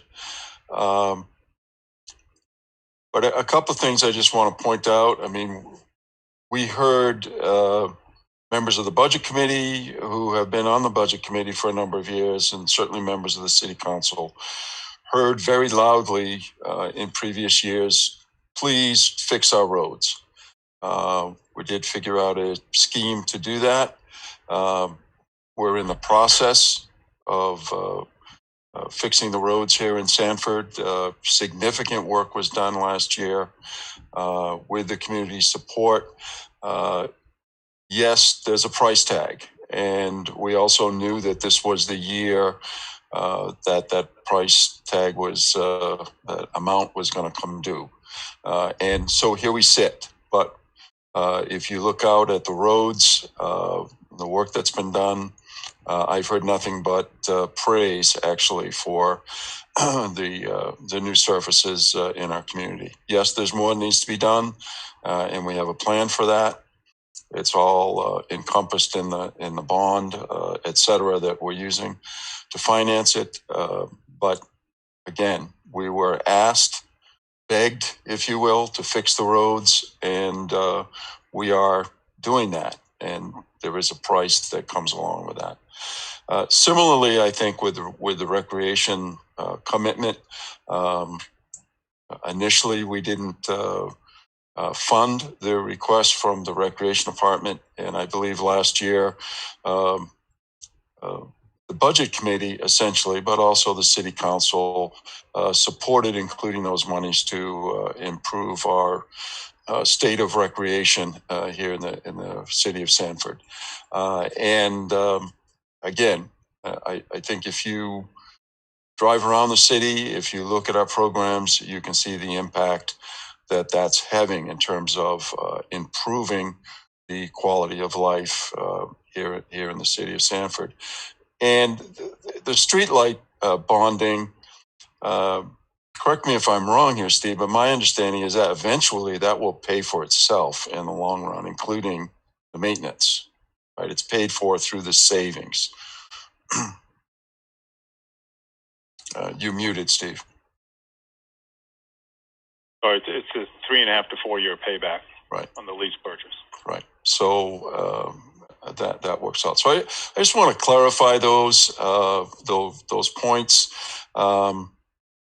And with that, I think the best way to proceed is probably for me to just go through, first of all, members of the budget committee, and if there are members of the budget committee that have questions, you can certainly ask those questions. You can take a pass for now if you don't have a question, and then we'll circle back around and see if there are others who are not on the budget committee. So let me choose on the city councilors last in the process. So I'm going to mix it up a little bit, and I'm going to ask Mr. Rice if you have any questions. Again, I'm not putting you on the spot. If you have no questions at this point, it's understandable. A lot of information. It goes to all of you. And just take a pass if whatever you'd like to do. Thank you, Councilor Stackpole. Quick question, City Manager Buck, on the debt service, on I guess it's page, PowerPoint, page 16. Just clarification, the new projects, I think it was the Taxiway C debt service and the extending the presidential lane with utilities. You indicated is that debt service for a 5-year bond that's already in place, or is that kind of an anticipated bond?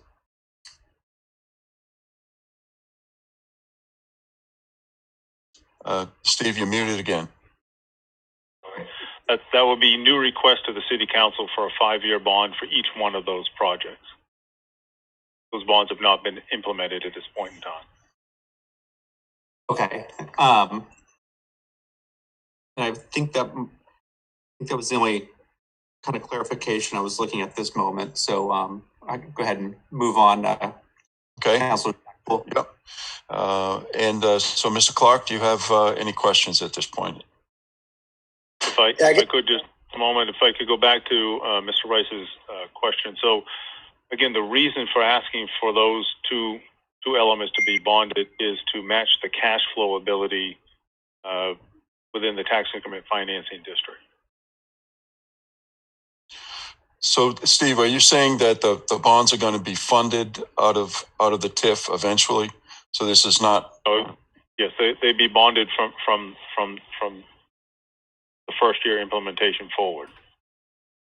We can't take it out entirely in 1 year of the TIF, but we can take it out over a 5-year period. So that matches the cash flow ability of the tax increment financing district. Okay. To be able to continue to push $100,000 towards marketing, continue to pay the snow removal equipment debt service, and over a 5-year period pay off both the reconstructed activity for Taxiway C, as well as doing the utilities extension for the presidential lane that will add significant value. There's 2 more hangars that have already been requested to be constructed, likely of $1 million plus each, plus bring in new jets that will be based there at the airport. So bottom line, this is not something that impacts the tax rate. Comes out of the funding, comes out of the TIF, the payoff. Will come out of tax increment financing. Right. Correct. Okay. All right, Mr. Clark. Mr. Chair, I'm so sorry to interrupt. And Mr. Clark, I apologize. Just a point of approach to this, if I might entertain you with an idea. Yeah. So I don't know if others are like me, but I had notes in order of the slide presentation. And I just wonder if it wouldn't make sense to go to that first slide and just have everybody for like a cohesive conversation to run through our questions in the same order you're doing currently, Mr. Chair, but kind of per slide. And there may be slides we just zoom right by, but that way we kind of go through from start to finish and maybe follow along with people's notes. Does anybody think that would be helpful, or am I the only? I have a lot of questions in part, so when it comes to me at the end, I'll be like talking a long time. So part of my thinking. I understand you have lots of questions. I don't anticipate lots of questions from others, you're certainly welcome to take the time and go through whatever you need to get your questions answered. I think what I'd like to do is just continue to go through member by member, and if we get bogged down, then we'll take a second look at how to proceed.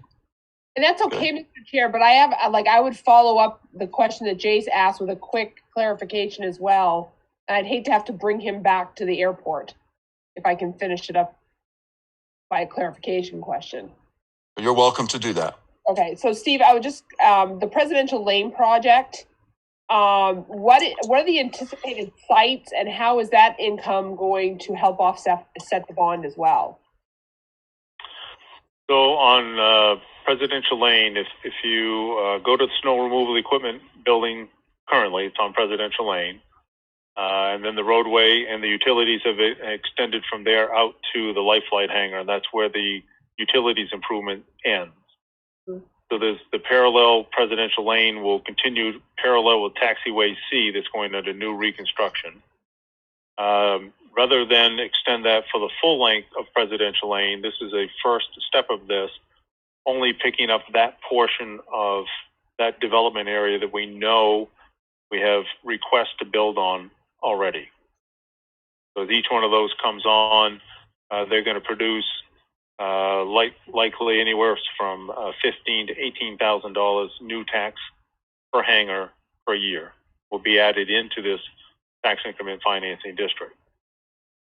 But it currently has the ability to pay for it without those new hangars, but these are necessary improvements in order for those new hangars to be in there.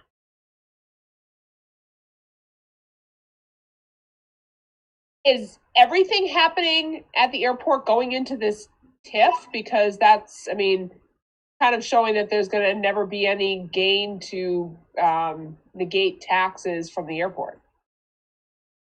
Seems like it's all going back.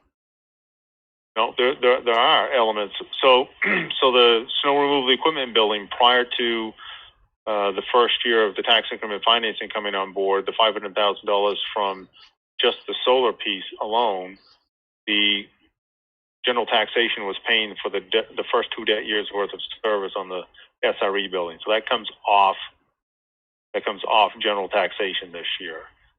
Marketing, that's a new request, that's a new expense, the marketing piece for the city, but the tax increment financing, that's an allowable cost. So we're booking it there as opposed to putting it into general taxation. And then the taxiway C and Presidential Lane improvements, those are improvements at the airport. That's also an allowable cost under the tax increment financing. The way we've currently got it structured, we consume 100% of that funding pursuant to the airport projects as well as the economic development marketing, thus the need to do the 5-year bonds because it matches the cash flow for the TIF district. These investments will also bring on new improvements at the airport, i.e. the hangars and the based jets. These jets consume a large amount of fuel for which the city gets fuel flowage fees off from those, as well as excise tax.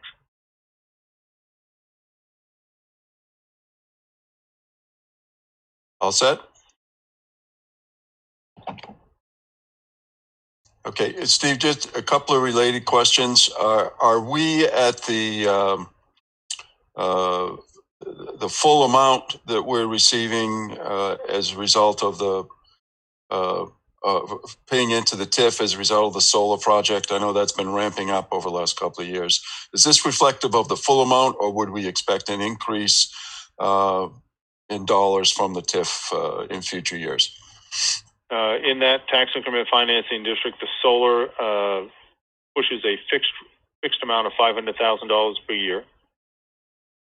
And then for the land mass that was encompassed in there, there's the increased value that's picked up in that encompassed land mass area. So currently the district itself encompasses only the footprint of the solar panels, because you try to keep that acreage consumption in tax increment financing as small as possible. So it consumes the acreage of the solar panels themselves.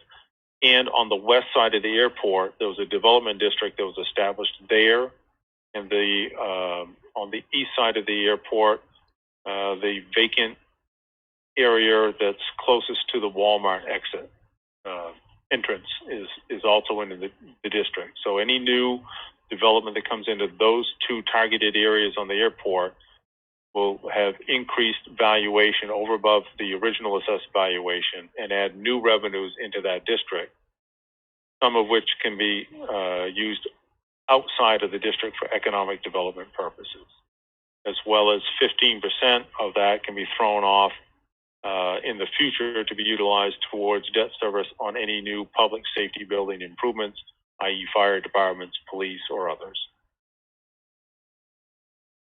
So in each of our development district, there's a state-approved development plan.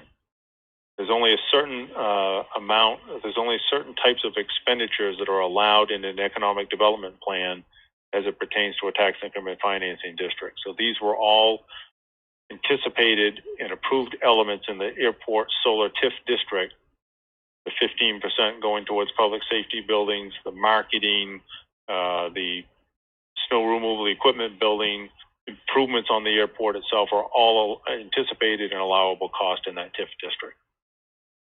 So, I mean, if I can pursue this just for a brief period here, I mean, I tend to agree with Councilor Herlihy's point that I think we expected some property tax relief, let's say, from the solar project, and yet sort of what we're seeing is any property tax relief is being used towards, and possibly rightly so here, I'm not being critical of anything, but improvements to the airport, and not really for property tax relief. I guess we could look at marketing as being, in a sense, property tax relief, because it's not something that's it's a council request, and not something that's being funded by the taxpayers.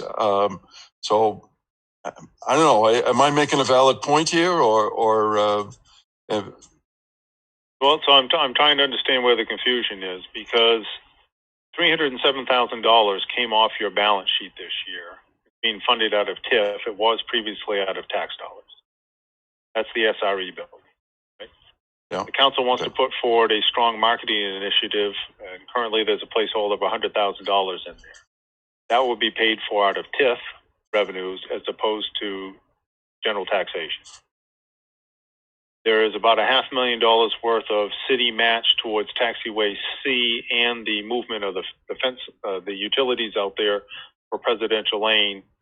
All of that match will be paid for out of the tax increment financing district and not general taxation. So how is that not reducing or offsetting general taxation? Steve, we understand what you're saying. None of us misunderstands what you're saying. What we're trying to say, so I've been here long enough to know that 500,000 airport TIF, and I've said this before, so this shouldn't be new news to you, but the airport solar TIF to 500,000 originally, that I think at least we were discussing adding fire department personnel. Oh, don't worry, we're going to have the new taxes from the solar farm at the airport. So it has morphed through the years, and I think I don't mind what you're showing here. I was shocked to find out that the new hangars that we're building this road for, they are also going to be looped into that TIF. So it's kind of like that's new revenue that they'll come in. Huh? That's new revenue that will come into that TIF district, right, that is not yet assigned, that you can use to offset other previous expenses on your balance sheet. There's some point in time where throwing it into TIFs is actually, it would be nice to see, it would be nice to have some stuff that's occurring that isn't going into TIFs that is actually bringing some tax relief. I think that's what the point we're making. We fully understand that, yes, the new airport building, which we knew that we needed, no longer has to be paid from taxation, but there doesn't seem to be as much of a decrease as one would expect when you take such a big thing off your balance sheet. So anyway. Yeah. Okay. Good discussion on this point. So now I believe we were at Mr. Clark. Thank you for being patient. No problem. I guess one thing I was just wondering, especially from the city council, is where I could look for information on marketing funds and like what, going to be used for and so forth. And the second question is really, I'm used to seeing usually a $10,000 line item for Trails Committee. And I know in previous years, sometimes it got left off and then added back on when the budget goes back to the city council. And I was just wondering where that was located. Yeah, I think there's 20,000 in here if I remember for in the trails. Parks and Recreation Department budget. Okay, that's there's $20,000 is being supported in there for the Trails Committee. Perfect. Regarding his first question, can we get him that information? I guess would be first question, or is there someplace he can look for the information? You look in the budget packet. So I've got the budget packet up for you right now, and then if you look under capital plan, this particular tab, send that out.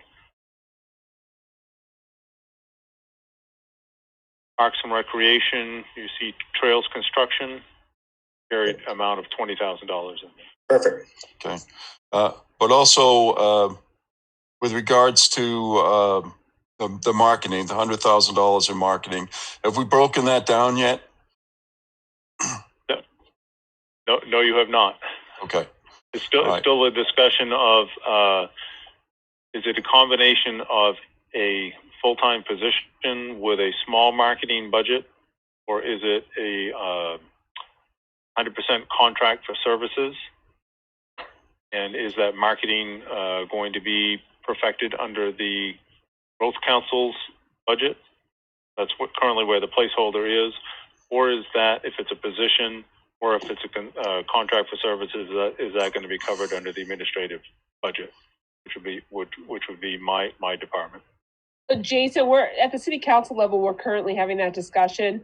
There are many of us who believe that the marketing money would be best under the city manager, because then it would have a lot of flexibility to be used for better information coming out of our various departments in the community, which is a big upside to selling the community, and at the same time be used for economic development of selling the community. So, there are a lot of us who believe that it would be better used underneath the manager's office rather than in the Growth Council, which is very insular. Okay, awesome, thank you. And I think one final point, I think you may see some more clarification around the positions and things like that as we move through this process. I'm saying during the month of March, because we are, as a council, we're currently trying to sort everything out there. So that may be forthcoming. I see Councilor Hanselman has her hand up.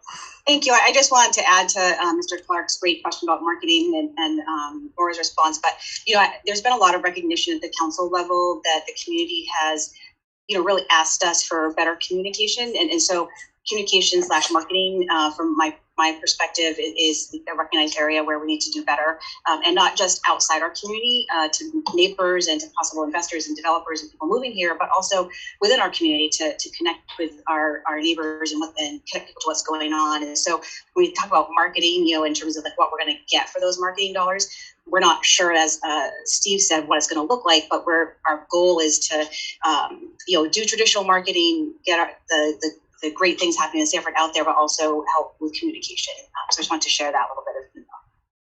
Okay, thank you. All right, we'll move on. Becky, I guess I can call you Becky. We know each other well enough. Do you have questions? 2 comments. The first one is I do agree with the internal and external selling of our town and promoting it. So I praise you guys for talking not only about reaching out, but reaching in for the marketing process. The other question I have, and you don't have to answer this right now because I don't know unless somebody knows this, in building this budget, when we were looking at personnel of both the fire department and the police department, did we put in the budget to fully man both those departments, or are they still going to be undermanned or person, whatever those new terms are? All right, so I'll do my best to answer that. The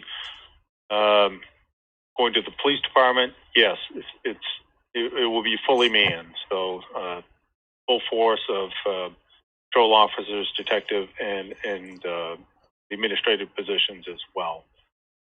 We did forego a lieutenant's position in there for a second deputy chief's position. So we have 2 deputy chiefs in there currently. Chief Onley has announced his retirement from the city. He'll be retiring this coming July. We've posted that position, and we'll be doing a national search to see what talent we can attract for that department. So, yes, that department is fully encumbered in this year's budget as you see it currently. For the other public safety divisions, for the Sanford Regional Communication Center, the Dispatch Center, currently the collective bargaining agreement calls out for the build out to 22 positions there. The department can be staffed at a minimum of 18. Of course, nobody can be sick or out on long-term elements and such under that. We're currently staffed at 20 certified. It's been a very, very difficult time in maintaining trained staff there. It's a difficult position to fill as far as the workload and the stresses that are on those individuals. It's a hard position to attract. You can come in with a minimum of a high school education, but you got to have a clean record. And I can't tell you how many potential employees that we lose there because they can't go through the records check. So we would like to be fully staffed at 22. We're staffed at 20 now, which is 2 higher than what we need minimally. The 22 would allow for further advent of a second fire desk there and other services that other communities would like to see. And we have ongoing discussions with those communities. I would suggest that if they'd like to contribute more towards the amounts that they pay towards that services, that would go a long ways to assisting us in funding the next 2 positions from 20 to 22. Fire department, that is a large deficiency there. The city council had done a former analysis and made a commitment in there with a caveat that if they couldn't be funded, that they could forego funding those ramp up positions. The commitment was for 2 firefighter paramedic positions to be brought on each year to go from a then staff of 40 ultimately to a staff of 54. It gets us from 10 persons per shift staffed to 13 persons per shift staff. And that came from the pre-feasibility and then the feasibility study that was done for the requisite number of staff. The city should be standing up for a 2-station department complex, as well as the type and number of apparatus necessary to maintain our ISO ratings and perform our paramedic services. So we're currently staffed at 11 per shift there. Until the ramp up continues, we'll have to hold at that 11 per shift. So again, administratively, those were reduced, those were taken out. To have this discussion as to whether the community wants to, via the budget committee process or the city council, if they want to put those positions back in order to continue those ramp up for each of those 2 departments. And just a quick follow-up, remember there's nobody in those positions, so we're not reducing, right. We're not taking away someone's job. We're just not funding new positions currently. They're not in the budget. So So administratively, our objective when we were working on this budget with the departments, the request obviously was substantially higher than this in both the operational as well as the capital program. We wanted to get the budget down to as close to the sustainability targets as possible, while supporting the voter referendum supported initiatives within the budget as well. all set, Becky? Yes, thank you. Yeah. Mr. Clark has his hand up. I assume you have a follow-up question. Yeah, I do. I was just wondering if the shortage ends up costing more in overtime, or if there's a cost associated with having a shortage.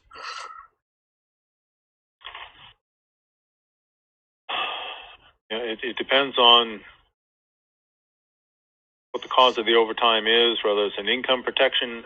Okay, so if you have a long-term outage within any one of these departments, especially public safety, the factors that come into what bills that overtime cost is the outage work-related? If it's work-related, it comes under workers' comp. If it's declared as a workers' comp pays the predominance of the wage for that individual while they're out. The collective bargaining agreements have various levels of restoration, whereby the city must bring them up to their full wage. In some of the contracts, other contracts, it's the workers' comp payment only, but the city still carries them on the side of benefits and such under that. Depending upon the department, not all of that time has to be backfilled. So, for example, fire department is staffed at 11 per shift. They can go down to 10 without doing a replacement. When they drop to 9, we have to backfill. That becomes an overtime position. Police department, they typically are backfilling about 75% of any outages that they have. It depends on which shift it is, the time of day, whether it's weekend or during the weekdays, as to whether they need to backfill those shifts. So I can't give you a definitive answer, but those are the various factors that go towards building that overtime wage. So we look at that extensively. If we know we have a long-term outage for which the available resources are there, we'll hire in anticipation for that person dropping out of our workforce at a future point in time. That's a regular analysis that we're running. The piece that really harms you in that analysis is you're still carrying the benefit side, pursuing, even though they're out, you're still carrying the health insurance costs, and those other elements that are very, very expensive to carry. But we run that analysis virtually on a weekly basis. When Ronnie and I are talking on budgets every week, and I'm working with the department managers, we're constantly looking at what outages do we have, what overtime is that causing, and can we afford to do a replacement in lieu of? Can I just say, from a council's perspective, I supported the ramping up to 13 per shift because I do believe that that's the safer number for the fire department. And basically, as you're making these decisions every year, it's a chicken and egg conversation, because you want to invest towards what will appeal to people moving here.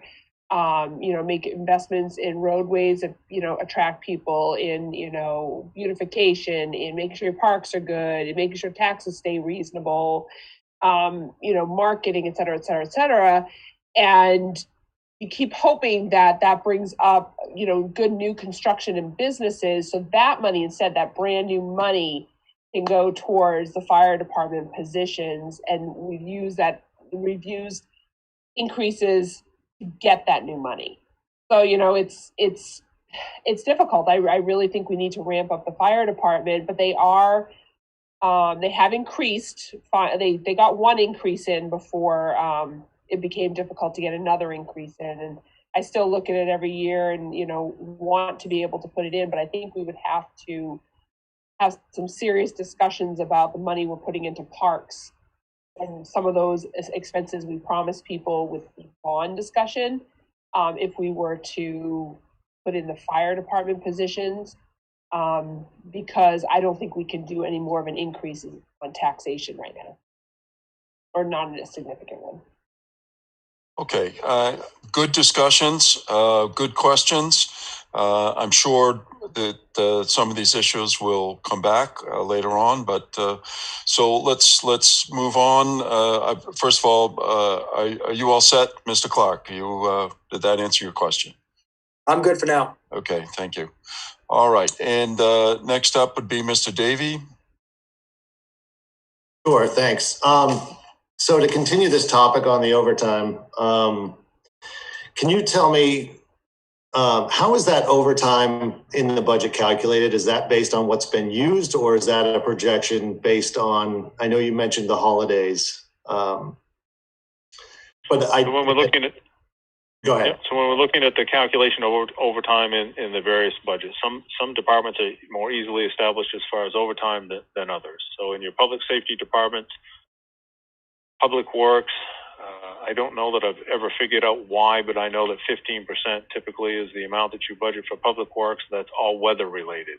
You have the ability to control the overtime within public works as it relates to largely to construction, but it's the weather events that kick us in. So if you look at that, the size of your department and the complexities of there, historically it runs at about 15%. And then we look at the historical utilization of overtime from year to year when we're budgeting for that particular department. When it comes to large public safety departments, you're looking at the number of vacation days and or sick days that you have out there on your books and the annualized utilization within the department. How much of that has to be backfilled, and when that has to be backfilled, what does that impact you for overtime occurrence? You look at the if you're going to increase wage by 2% and nothing else changes in there, overtime increases by 2% as well, just on the wage factor alone. But all of the other compounding elements that build in there, each year when we're building up this budget, we take into consideration the particular department has 3 long-term outages in there currently. We know there's going to be a higher impact to overtime than if they were fully staffed. All of those elements are looked at when we're building that number up. It's not a blanket number that comes forward from year to year. Okay, so then to kind of piggyback on Mr. Clark's question, if there were additional staff added, do we know how that affects that overtime number? Would that overtime number go down, or would it actually go up based on more vacation time, staff coverage, those kind of things? Yep, that's the difficult analysis that we continue to run. We try to look at how many full-time people can we buy for the overtime that we're currently expending, and will that fully offset that overtime expenditure? For the departments that we're currently operating right now, we haven't found the ability to do that. But if you did put in staff members, you would reduce the overtime in virtually any department that you have in there. Okay. My next question, when you talked about the Quint, that $150,000, I apologize, I missed that. Was that a lease payment? That's a lease payment, lease purchase payment on that. Yep. And how many more of those did we have? What year are we in that? I'm sorry. Let me get to revert back to my own notes on this in the capital plan. Quint Public Works. Fire Department, the Quint. It is the 4th payment of 10. So on any of the lease purchases that we've implemented over the last number of years, in order to play catch up within the capital program. So this has been one of the most difficult elements that I've worked on since I've been here and managing, is trying to catch up with the unfunded depreciation that's within the capital improvements book. So for the fire department and public works and a lot of the other departments, we've done that in a host of ways. One is buy used equipment for the short-term savings to get equipment out of the fleet, especially that's beyond its useful life. That's given us a reduction in the overall maintenance cost and saving those dollars for the frontline purchases. So, for example, a 10-wheel truck, a frontline 10-wheel truck that we utilize to plow our streets with, the heaviest of the trucks that we buy those new. They're virtually impossible to get on the used market because you have to have a 20,000-pound front X that nobody else runs unless you're running headgear like we run with our plows and wings and such under that. You're going to have those in your fleet for 15 years. So you start new, you maintain them well, and you use them for that 15 years of useful life. So the secondary pieces of equipment, for example, we just purchased a replacement to one of our tractor trailers that simply moves equipment around the community. The new purchase of that would have been a minimum of $130,000. We perfected that purchase for $53,000 via the fleet management program and the council authorized purchase of an inspected unit that will serve us for a minimum of another 10 years. So it's those kind of savings items that we've been utilizing throughout the capital program, take the limited dollars that we have, but improve the overall fleet. So on the firefighting apparatus, if we're doing a lease purchase, we're trying to, not trying, we are, if it's a 20-year unit, we're going to do that on a 10-year lease purchase. That you have the ability to shift those resources to the other pieces of apparatus further down the line. And Wes, I don't remember off the top of my head the savings that came from purchasing the Quint versus purchasing 2 units, but I know it was well over $100,000, if not more. But I can't remember that specific number because that was several years ago that analysis was run. All right, I appreciate that. And then last question, the Betty, the money from the Betty, the 50% reimbursement from the state, is that already included in the revenue sharing line, or does that come the next year, or how is that calculated? No, that's separate. So you'll see that at the bottom of your tax rate calculation sheet, the Betty reimbursement. So again, that's on personal property that qualifies as Betty. So they have a whole list of what qualifies and what does not qualify for the business equipment tax exemption. So if it qualifies, and so take for example a great example of that was Flemish Master Weavers. They continued to expand down there. It's a growing company. When they put those looms in, they're very, very expensive looms. And so I wanted to bring this particular situation up. So George Green, our assessor, who does an exceptional job for us, he put forward exquisite detail to the state of Maine as far as what built the cost that he assessed on that piece of equipment, right down to the amount of money on hotel stays and everything else, because that piece of equipment, that's built in place, not different than a paper machine and a paper mill.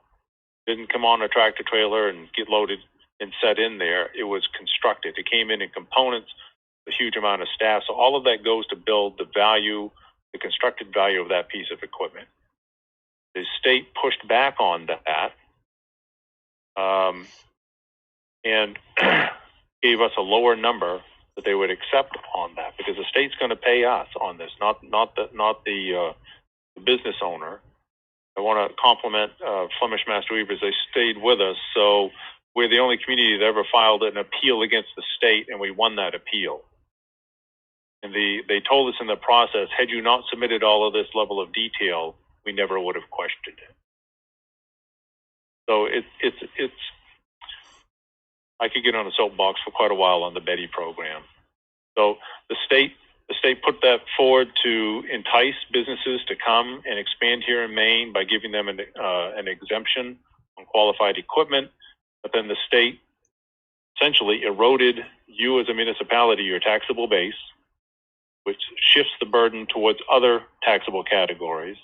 And then the state's going to reimburse us at 50%. And so that's the process that takes place. Is that paid in the same calendar year, or are we getting it the year after? It's paid in the same calendar year. Okay. So our assessor will file the assessment on all of that qualified equipment to the state. They come through and audit that every year. So I've got a $2,000 argument with them currently that we'll try and resolve.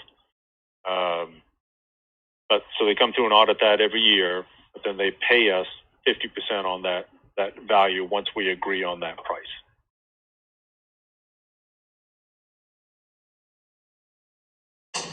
Okay, all set, Mr. Wesley, Mr. Davey, I'm sorry. All right, so on to counselors. Counselor Hurley, questions? You're muted.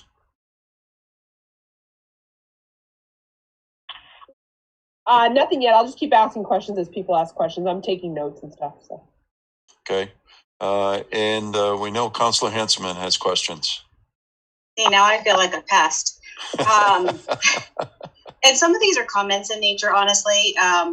But I just wanted to mention, so in my role as a member of the Public Safety Committee, we often just hear about our needs, both at the fire department, police department, and surprisingly to some, that sign position. So I just wanted to mention when we're concerned about stop sign, and that may not be a good example, but speed limit signs are one I'll pick on. We've had requests for adding speed limit signage, and it's on the list for DPW, but getting a body to physically get it down there and install it is the challenging part when we don't have this position. So I just wanted to mention, we talked about fire and police a little bit, but I wanted to mention that position does, have an impact on perception of community members on occasion.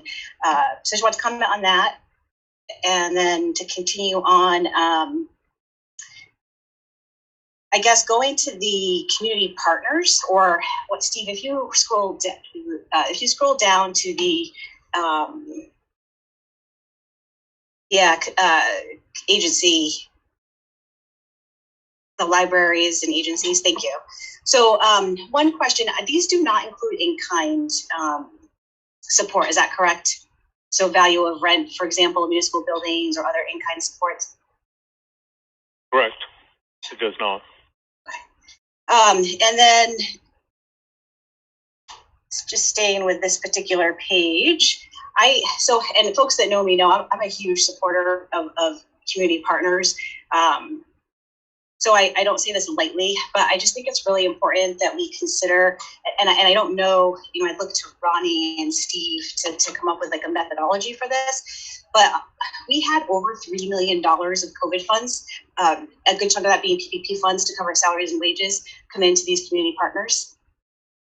And I'm just wondering, and again, I don't know the approach, but I'm wondering if there are some of those funds that we can pass on to citizens by reducing the one-time reduction in support to these outside agencies. And so I'm going to pick on somebody. I won't even pick on anybody, but literacy withdrew their request. I don't know if there's others that are in good shape from a cash flow standpoint because of PPP funding, and we could look at that option. And again, I don't know an approach to evaluate that, but that's a question, I guess, to come back and talk about more.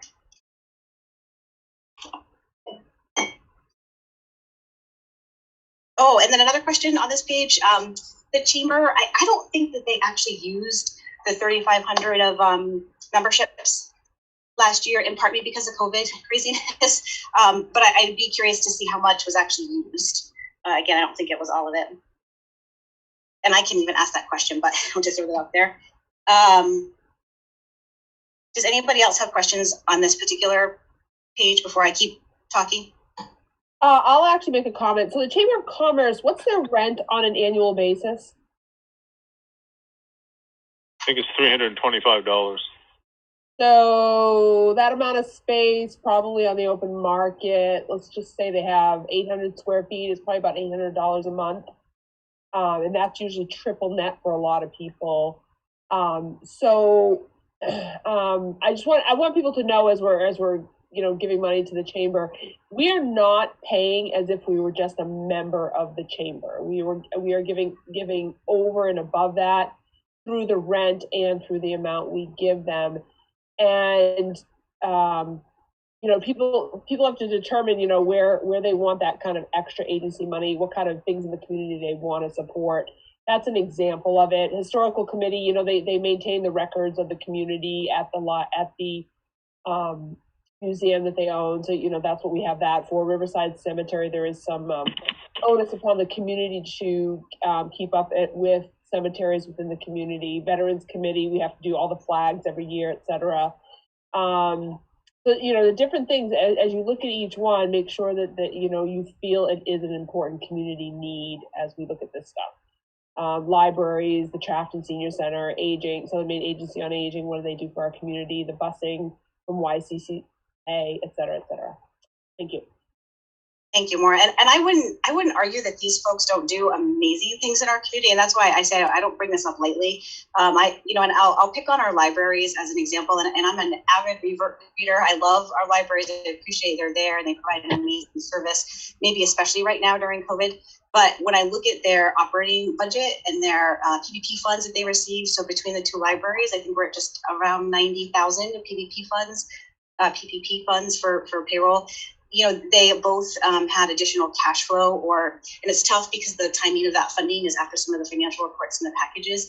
But my point is just that I think as a community, as a budget committee, we just have to look at, are there ways to get some of the COVID relief funds back to taxpayers? So, and that's going to be something I'm going to talk about throughout this whole process and look at. And I just think it's an important part of the conversation. So I think all these folks are important. I just want to make sure that's clear. So, Steve, could you run to the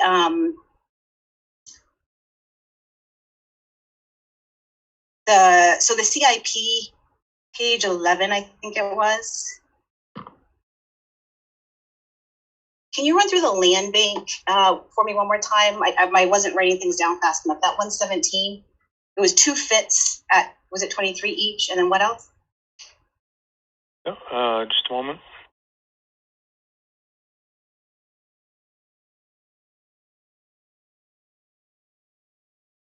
So the $23,028 in there, they have 2 vehicles within the land bank now, 2 Honda Fits.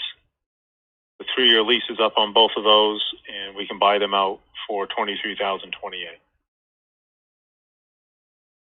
So that'd be a one-time purchase, and then we would own them. They'll easily last us at least another 10 years. And then you have the $94,227, which is the LED streetlight conversion. Thank you. Which we're seeing come back to us after a 3-year. Yeah, there's 3.5, just under 4-year payback period, yes. And then, I'm going to ask a potentially heated political question around the police department body armor. But can you just explain why that is something that has to be replaced on a frequent basis? Is it news? Can you just give us a little bit of background on that CIP line item? It's not a big number, but I'm just curious. Yeah, so the body armor comes with a 5-year warranty on that. And once it goes beyond the 5-year warranty, it is not guaranteed to perform the function that it's put there to be. So, therefore, we can't outfit one of our officers with a piece of equipment that goes out of warranty. So, I've been doing this for decades now. We're rolling out, a quarter of your fleet every 5 years. We'll eat a quarter of it each year, but every 5 years, all new body armor. In prior years, we've gone through the analyses of, can you save the vest and replace the plates and such and that? And the answer to that is no, because they're wearing these every day. It's up against their bodies. They're washed a lot and such and that. So you replace the entire unit. Thank you. That makes. This would be an example of where you have it going out every year, so it's constantly being a fully funded line item in the CIP, because you don't stop that payment. Even when they're within the 5 years, you're continuing to make that payment, so you're ready to purchase the next one. Is that correct? Correct. Yeah, this is the amount we need to replace each year to keep up with the fleet. But it's just a good example of what we'd like our CIP to look like, especially with vehicles, is that even once we own a vehicle, we're continuing to put money into the CIP annualized so that we can purchase the next one, and just continue to do that because it would help flatten the curve of how we invest. And so on this same page, although it's under Parks and Rec, and this is honestly more to share with our budget committee and our community members, and maybe it's something that you can bring forward at a future meeting. I think that folks need to have a kind of conceptual understanding of what we're actually talking about when we talk about investing $280,000 in our Parks and Rec. And I don't know if this has been deferred because of COVID and what we have going on, but there was a lot of talk in the improvement plan was really amazing, awesome improvements to Carpentier Park and outdoor water features, which, more than ever could be really great for the community. So at some point, it might be nice just to touch upon what that 280 would look like physically in our community next year. And I think we did this last year. I think the committee received a copy of the comprehensive park plan, just so they had a sense of what we were committing to. So that's just kind of a comment, I guess. And then, on the, and this might be out of order, on the 4%, oh no, it is 4% CIP mandate, Steve, that does include the school, correct? Meaning it does. Municipal and school requirement? It does, yeah. Yes. Anybody else want to jump in here or keep going? Keep going. No, keep going. Yeah. Nope. We're all learning from your questions, so go ahead. I talk too much. I stop breathing. I realize, and then it causes trouble. So looking at the big one, and I don't know that this is the place to talk about it or not, but I want to bring it up because I know it's a community concern. I know it'll come before the council, but our waste management fees at 1.1 million. I think it could be an interesting exercise to show what that fully burdened cost to the city, to property owners would look like. The unfortunate piece that, Steve, you've explained to council members, and that's hard to get your hands around, is that if we don't charge for trash significantly increases. So it's hard under the current numbers, that $1 million cost might not actually be accurate if we were to do away with pay as you throw. That cost could go up, and looking at historical figures, somewhat significantly. So the burden would be more than just that 1.1 presumably. But I don't know if that's something we want to tackle or do a quick slide on, just so folks understand when they're talking about pay as you throw and what the impact is. That's one aspect of it. Other folks know, who've been following it, that it's a kind of like a use tax, right? So whoever uses trash pays for it. So that's part of the big picture. But just from a number perspective, I don't know if anybody else feels that's helpful at all. I'm the only one. So and I got to tell you, I've thought of the same thing. I mean, I've heard this discussion over and over and over again, and it seems like it's so hard to explain to people. Trash isn't free. Trash, the city isn't charging for something it doesn't have to expend money for. So it's very expensive to get rid of trash. And when we did the pay as you throw, not only did we lose the out-of-towners who were dumping trash in Sanford, because at the time we were probably the cheapest place around, so they've all gone away, so we don't have to take care of paying for their trash anymore. A budding neighborhood, if they were right up against Wells, that was where quite a bit of our Wells or Kennebunk, there was quite a bit of our trash was coming from there. But we also regain all the trash that has been put into dumpsters by those people who don't want to pay anymore. So you have to increase your trash amount. So it's a pretty astronomical increase without the pay as you throw process, without that program in place. So I think it would be interesting. I know it's a lot of work though. So I don't know how simply we can revisit that dialogue. What could be fun, and I say that loosely, I'm a numbers dork, but Steve, is when we have the numbers together, if you're able to we could just have a brief and try to keep it short conversation on this, where you bring up the tax, your spreadsheet, and just add a line item for waste disposal at, and maybe it's at 2.5 million or something, and just see what that does to our mill rate from a demonstration standpoint. I just think it could be helpful. But so moving on, if nobody else has comments. So without the trash metering program, your mill rate would be about 3/4 of a mil higher than it currently is. And that so you're saying 75 cents higher? Mm-hmm. Does that account for the trash that would come back into our waste stream? No, that's no. So that's what I'm saying. You have to increase it more than that. Yes. You know how much we lost when we went to pay as you throw? A ton of trash all of a sudden disappeared. 1,500 tons disappeared. That was the abuse that was in our system before we had the trash metering program in place. And just to put a quick number on that, Steve, it's $85 a ton for us to get rid of trash. Net that's what we pay. This year net cost as budgeted this year is $75 a ton. Okay, so 75 times 75 times that amount, whatever, I can't remember, you said 15 or 1700. 1,500 tons. Okay, so 1,500 times 75, Ann's our math person. I would give Steve that credit. But anyways, yeah, it's significant. I'm sorry, Ronnie, you had something to say? It's $112,000. $112,000. But in addition to that, and I keep coming back to this, as Ann said, it's user based. If you don't buy bags, I don't know who doesn't generate trash, but if you don't generate trash, you don't pay anything. If you generated a lot of trash, you pay more. If you generate a moderate or a small amount, you pay less. Whereas if we did away with the pay per throw program, the over $100,000 or more would go into general taxation, and every property taxpayer would be paying an equal amount to get rid of Sanford's trash. And I credit the city manager with pointing this out explicitly, that the bag program is the most equitable way for us to deal with this situation. And I think that's a really important point for us all to get our head around, that not only does it potentially reduce trash or municipal waste by encouraging recycling, but it's also the most equitable way. You use more, you pay more. You use less, you pay less. So I think that's important to keep in mind also.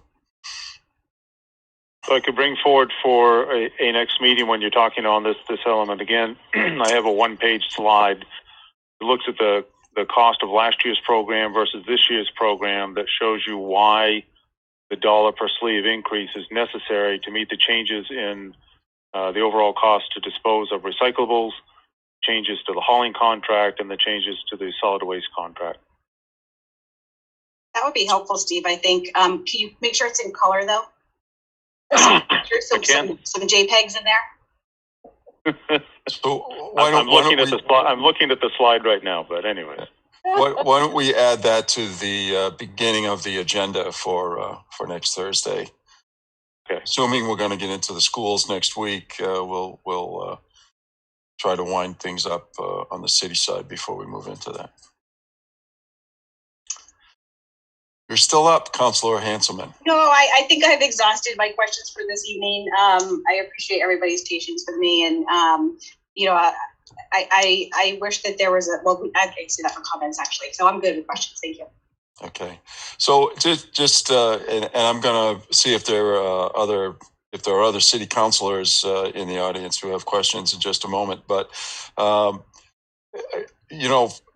was going to save this to the end, but I truly believe that in this case, 7 heads are better than 1. And I encourage the discussion. I think this is, in recent memory, this past hour here, I think we've spent has been the most lively discussion and question and answer period that I can remember coming from a budget committee at this point. So we're all learning from each other. Every question that's asked, we all learn something. And so I certainly continue to encourage discussion. It will take time, but we're going to end up with a much better product when we're through. Most of my questions were answered. Just so people know, I did have some questions and I was listening. This question has been answered about the streetlight bond, and that would eventually be paying for itself, coming back to us. The city manager also talked about the anticipated COVID impact on revenues. And also, just as a note, pass this along, there is $6,000 that is in the budget as a placeholder that Literacy Volunteers has pulled that request back. So there is that $6,000. Not that that is overall a tremendously significant amount, but it is there. So with that, are there city councilors in the audience? I see Mayor Mastarchio is there. Have any questions? Certainly no requirement, but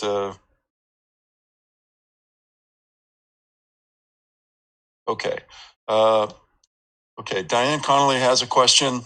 I'll break my rule and open it up to some members of the public that are in the audience. Go ahead, Diane.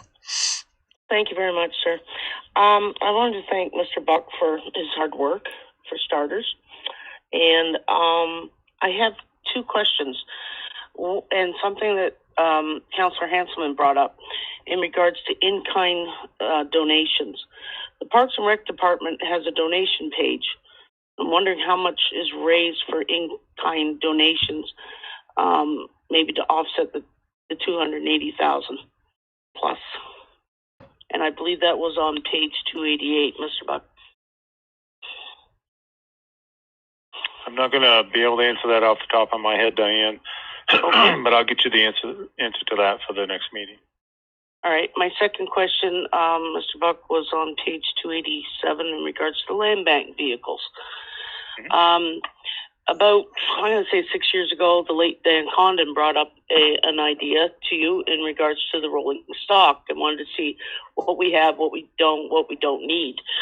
And that I believe went very well in regards to reductions with the vehicles for the city all.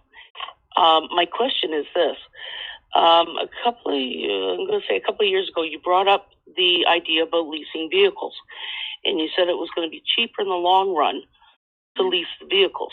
But tonight you talked about buying out vehicles and keeping them. And I'm wondering if, what changed other than the fact, with these 4 vehicles? I'm asking you what changed your mind? Yeah, so what changed as far as these 2 particular vehicles are concerned is, so the lease functioned very well for us. They were very cost-effective vehicles to lease because I think they were 52 or 54% retained value after the end of the 3-year period, and we got a very good lease on those particular vehicles. They're not available to lease. You can't find these vehicles, these fits. They're in high demand. You can't get your hands on them. Okay. I typically lease a vehicle. I was unable to release this past fall because I couldn't get the vehicle that I wanted. It wasn't out there, and I couldn't even order it. So that's the reason for changing at this point in time only on those two vehicles at this point in time. We buy them up for $23,000, and we'll revert back to not different than we did before. Keep them for nearly 10 years unless they become cost prohibitive in order to keep and maintain them. They're so effective. They typically get gassed up about 3 times a year because they're averaging nearly 50 miles per gallon as they're tripping around town. They've been very cost-effective vehicles for us to run. So there's nothing that you know of that's in the market that comes close to these vehicles? If you went back out to lease on those, might reduce this year's cost by about half. Okay. All right. Thank you very much, sir. You're welcome.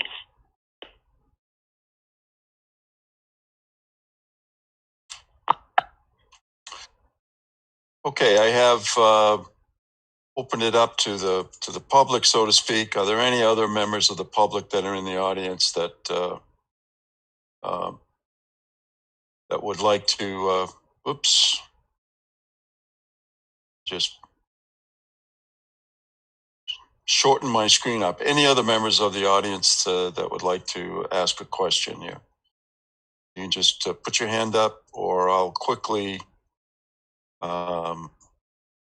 scan through, see if anybody has their hand up or waving their hand or anything like that. Okay, not seeing any. I think we'll move on in the agenda here this evening. I want to say it again because I truly believe this. I'm a process person, and I truly believe that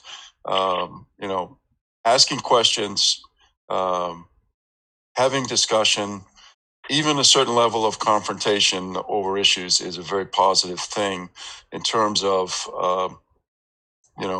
coming out with the best product here. As they say, the smartest person in the room is the room. It's everybody sitting in the room. So don't feel bad about asking questions. Don't feel bad about making sure that you're heard. It's exactly how I want this to proceed, and I'm sure that the community benefits from these discussions also. So with that, we are into item 12 on the agenda, which is to set the agenda for the next budget meeting, which will be 1 week from tonight at 6 o'clock. It would be, I'm just going to say, at this point, I'm assuming that all of the meetings will be via Zoom. And if I'm following my thinking correct, the major piece for the next budget will be a presentation by the school committee, by the schools. Won't necessarily be by the school committee, but it will be the school committee's budget, so to speak. Is there anything else? Because we do have Councilor Hanselman's point on the pay per throw program. Is there anything else that members of the budget committee would like to see added to the agenda? A more specific presentation on a certain area, anything like that? Please either just speak up or you can raise your hand. So elements that I had in my notes that I believe have been asked for further detail is I'd like to go back to the bonding of the two projects at the airport and how that relates to future value to that tax increment financing district. What other utilizations could come from that as far as offsetting overall taxation. I've had that in my notes. Further discussion on the marketing piece. I know the city council hasn't completely settled in on that, but there may be some further discussion that could be done by the committee around that. Excuse me, Steve. I think it's worth mentioning also around there's a certain level of confidentiality that we have to adhere to at this point also. So again, we're in the throes. The city council is in the middle of putting this together. And so I just want to point that out to everybody. We're not trying to hide anything here, but there's a certain level of confidentiality regarding some of these issues that we just can't speak to specifically at this time. I'd like to be able to come back as far as the ramp-up positions, the two positions in the dispatch center, as well as the two positions in the fire department. I'd like to bring back further information on that. I have in my notes the waste management fees. I can bring that down to a single slide. The city council just recently made their decisions as far as the hauling contract, the recycling contract, and the solid waste piece, and I can show why the change in the sleeve price is justified and how it relates to those changes in the overall program.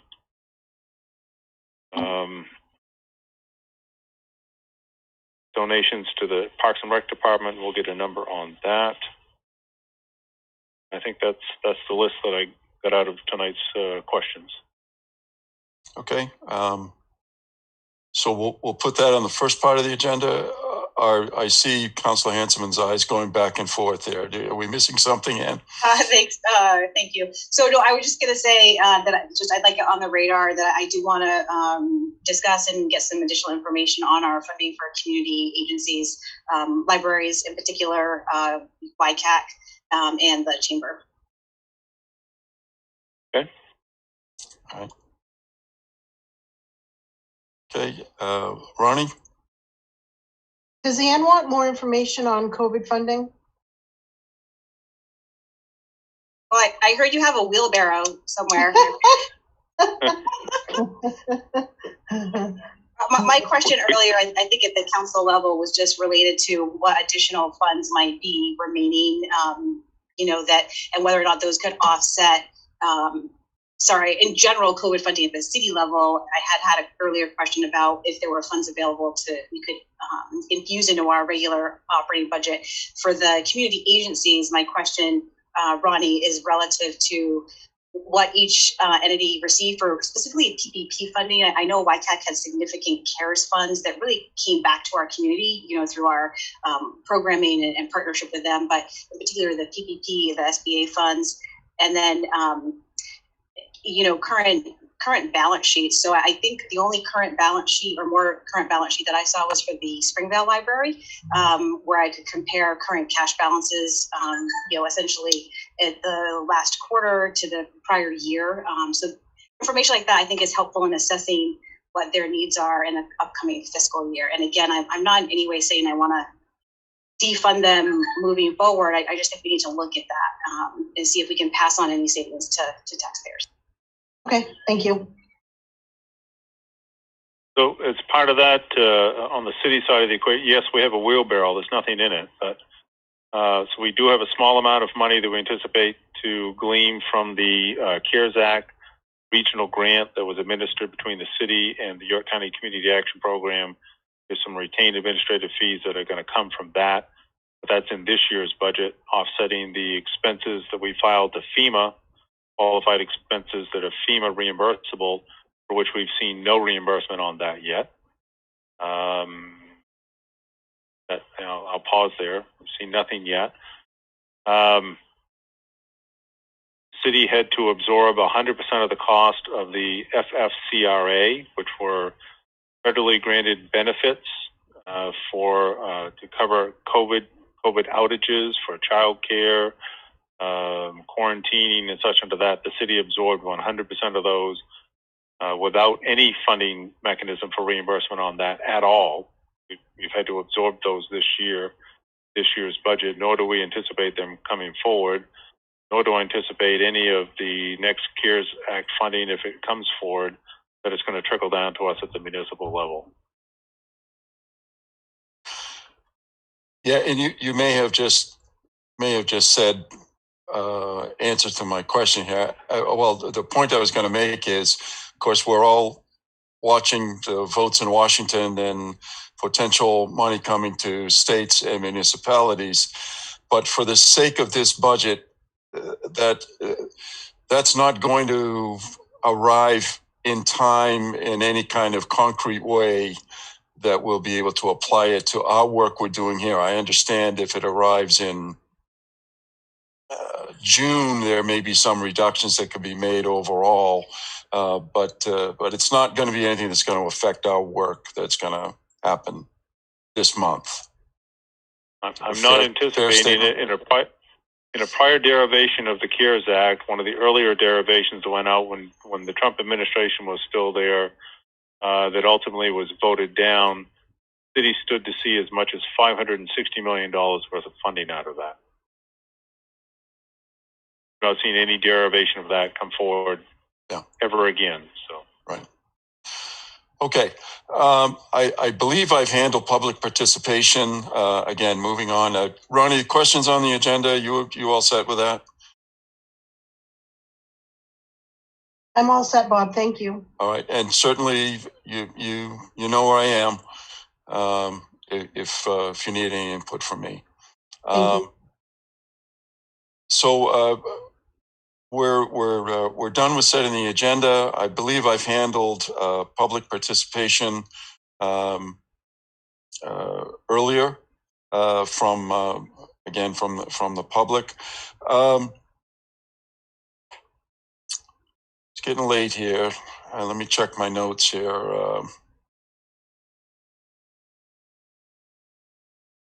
We're going to move on to council members' comments. There's just a couple of things I want to speak to before we do that. This won't take very long. I am sensitive to the time. Again, in the future, I would hope these meetings could be a little bit shorter, but I am going to take the time to do a thorough job. So I think we're doing a thorough job this evening. But we'll see if we can get done here by around 9 o'clock. First of all, regarding communications with me, I would encourage anybody to email me. You can contact me at any time, but rather than members of the budget committee reaching out to the city manager, et cetera, please either email me with the questions or give me a call. I'm happy to deal with either of those, and then I will funnel the questions to the correct source and get you the answers that you need. Again, I encourage all your questions. My mantra has always been for a number of years that the public's business needs to be done in public. So I would certainly discourage any email discussions or phone discussions or text discussions, whatever there might be, regarding specific issues. And I'm talking about, what do you think about this? How do you feel about that? What would you do to this?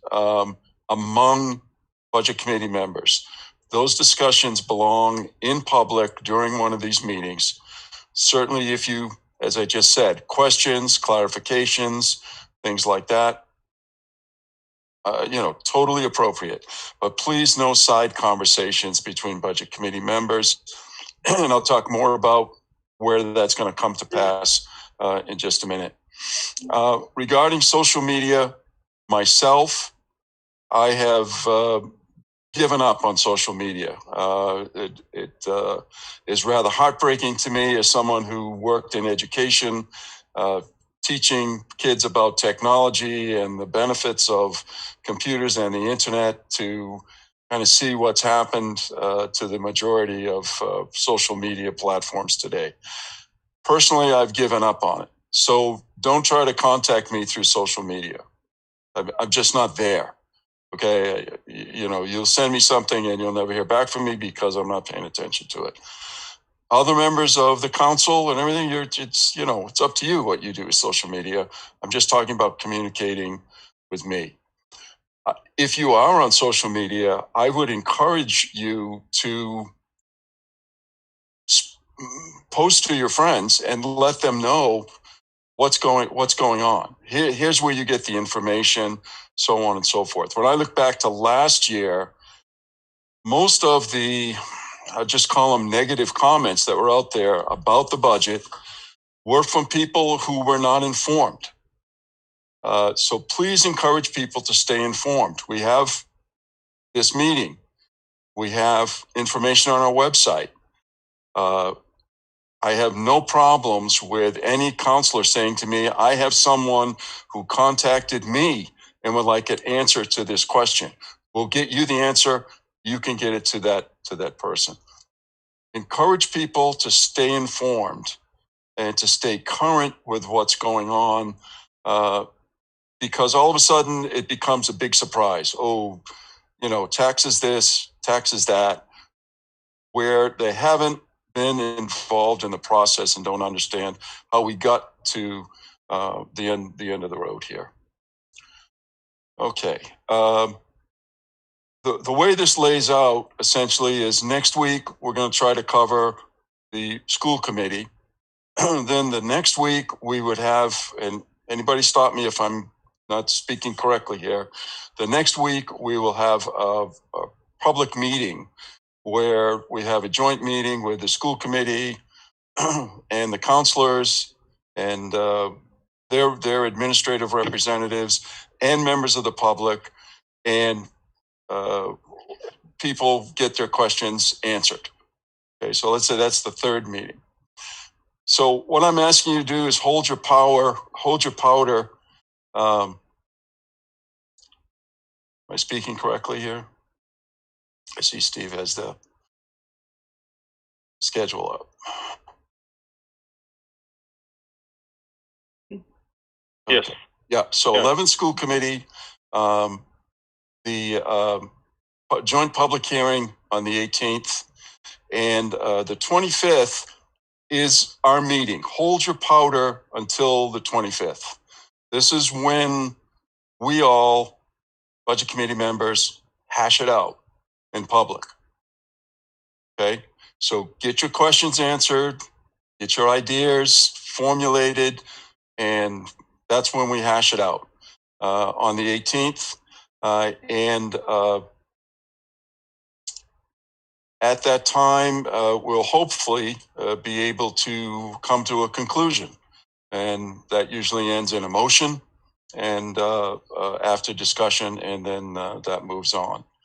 We do have the 25th as an extra meeting date, if you want to think of it that way, where we can, if we need more time to discuss, if we need more information to conclude our work, then we would have that meeting on the 25th to do that.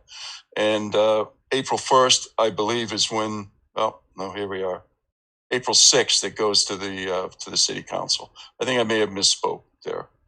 So the 25th would be our time to hash things out, and then we would have a meeting on the 1st if we needed it, and generally we do, to bring things to a conclusion. April 6th, it goes to the city council. So hold your powder until that meeting on the 25th in terms of, boy, let's do this, or let's do that, or let's increase this, or whatever. We'll do that all on the 25th. Question, has everybody received their school budget information? That went out in an email. I just want to make sure people didn't miss the email. I missed it. Okay, so where are we here? I don't think I have it either. Okay. Yeah. Well, I get something from Cheryl Fournier. I can just send this out to everybody. I'll put a list together and I'll just send it out. So even if you've got it, I'll send it out again. We don't need to bother Ms. Fournier, who is the business administrator for Sanford School Department. I'll just send this out again. All right. And did I have one more point? And then I'll be quiet. As we go through councilor comments, which we're going to do now, was a suggestion of Councilor Hanselman, and I think it's a very good one, to briefly talk about who you are and provide some background to the community, who you are and what your background is. And with that, I will stop talking. I promise not to talk quite as much the next meeting. We'll move on to budget committee members' comments, and I'll just go right down the list here, and we'll start with Councilor Hurley. Still with us, Maura? I'm still with you. Okay. What you've said in your comments. You just toned me out. I know you were on you had me on mute. No, I got everything you say. Yeah. I thought it was a great first discussion tonight. I think it's a lot of work putting together a budget, and of course I think we're all worried about COVID, moving forward and what impact it will have on the far-ranging economy. But next year is looking better than I even anticipated. A little more stable than I anticipated, given what we've been through this year. So I'm saying my prayers that will hold, but I do think we need to keep that in mind as we are putting this budget together, that it needs to be a flexible budget in case changes have to be made throughout the year, because we miss some of the markers and some of the estimates that have been made, especially with revenue this year. Thank you. Thank you. Councilor Hanselman? Thank you. So just to follow, as counselors, I think folks kind of know who we are and why we're at the table. But first, I want to make sure I don't forget to thank our unsung hero, Ronnie, for all of the many, many hours that have been put into getting this together for us and continuing to gather information and pulling information seemingly out of the air for us at times, as well as Steve. And I really was teasing Steve about the slideshow. It's a great presentation. I'm sure it takes just a phenomenal amount of time. So thank you for that. And just to my fellow budget committee members, you were so appreciated. It's a thankless job and a tough job to jump in here and try to absorb it and ask good questions. So thank you for your time. From a overall budget perspective, I just want to share and remind us that there's a real divide in our community between the folks that have survived the last year really pretty well, maybe better even than they had in the past, and folks that are really struggling. And I just want to be cognizant of that. And while I want to really support and need to always keep in mind the balancing of our CIP and our roads and our, really carefully and very well thought out long-term plan. I think we also just have to think about our community members and our neighbors and try to find that balancing act between the two. So it's a tough one. I don't have a magic wand. If I could drop $1 million out of our net to taxation, I would be really excited. And I don't see where we could do that without dramatically impacting services. So, and I don't think any of us want to do that. So anyway, it's a tough process, and I just appreciate everybody being here and look forward to working with everybody. Thank you. Mr. Rice? No, I'm just glad I get to join the committee again for a second year. I was wrapping around some of the numbers last year and a unique situation of COVID hitting as the budget committee was in the midst of its work. So glad to be back again this year and hopefully tackle some of the issues that might be facing the city and pressing. But looking forward to the discussion, and I understand that points are made and discussions open, and I think it could just be a kind of a fruitful endeavor for everybody on the committee. Thank you. Mr. Clark. Yeah, I just want to say I'm happy to be here. In years past, I followed along with the budget. So this is my first year on the budget committee, and I'm thankful for the learning experience. I guess that's it. Okay, thank you. Becky? I'd like to thank all the other committee members for being willing to serve on this committee. And for 15 years, I was on the school side of building a budget and presenting to the committee. So this is a new experience for me, being on this side of looking at the budget. So I'm looking forward to doing the best I can for the citizens of Sanford. So thank you all. I agree. It is a little different on this side. Okay, and Mr. Davey. Thanks. Yeah, I just want to say I appreciate the preparedness of the city manager and the presentation he gave today. I think continuing the theme of sustainability, I was on the committee a few years ago, and I think that the prior committees the last few years have done a really good job of creating sustainable budgets and keeping the increases low and the services getting better. So I think that's something that we need to look at. This is a tough year, as Councillor Hanselman said. So it's going to be interesting to see how we can balance this to keep services, to keep the necessary things funded, but also to make sure we have a responsible amount to the taxpayers. So I'm looking forward to the discussions and hearing the public comments as we go forward.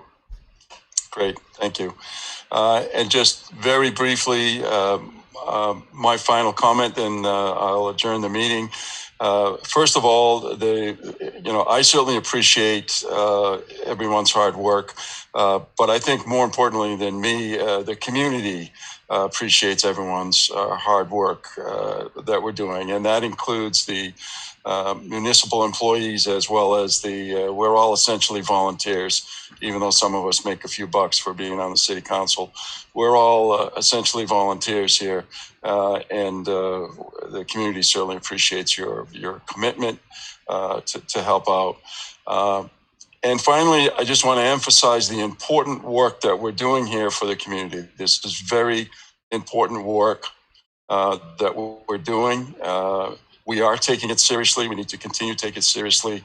And as has been pointed out, kind of leave no stone unturned this year in particular, in benefiting our community that we all cherish and want to see succeed. So with that, I believe we have come to item 15, which everyone's been waiting for, called adjournment. And so I will adjourn the meeting, and I will see you all next Thursday at 6 o'clock. Thank you.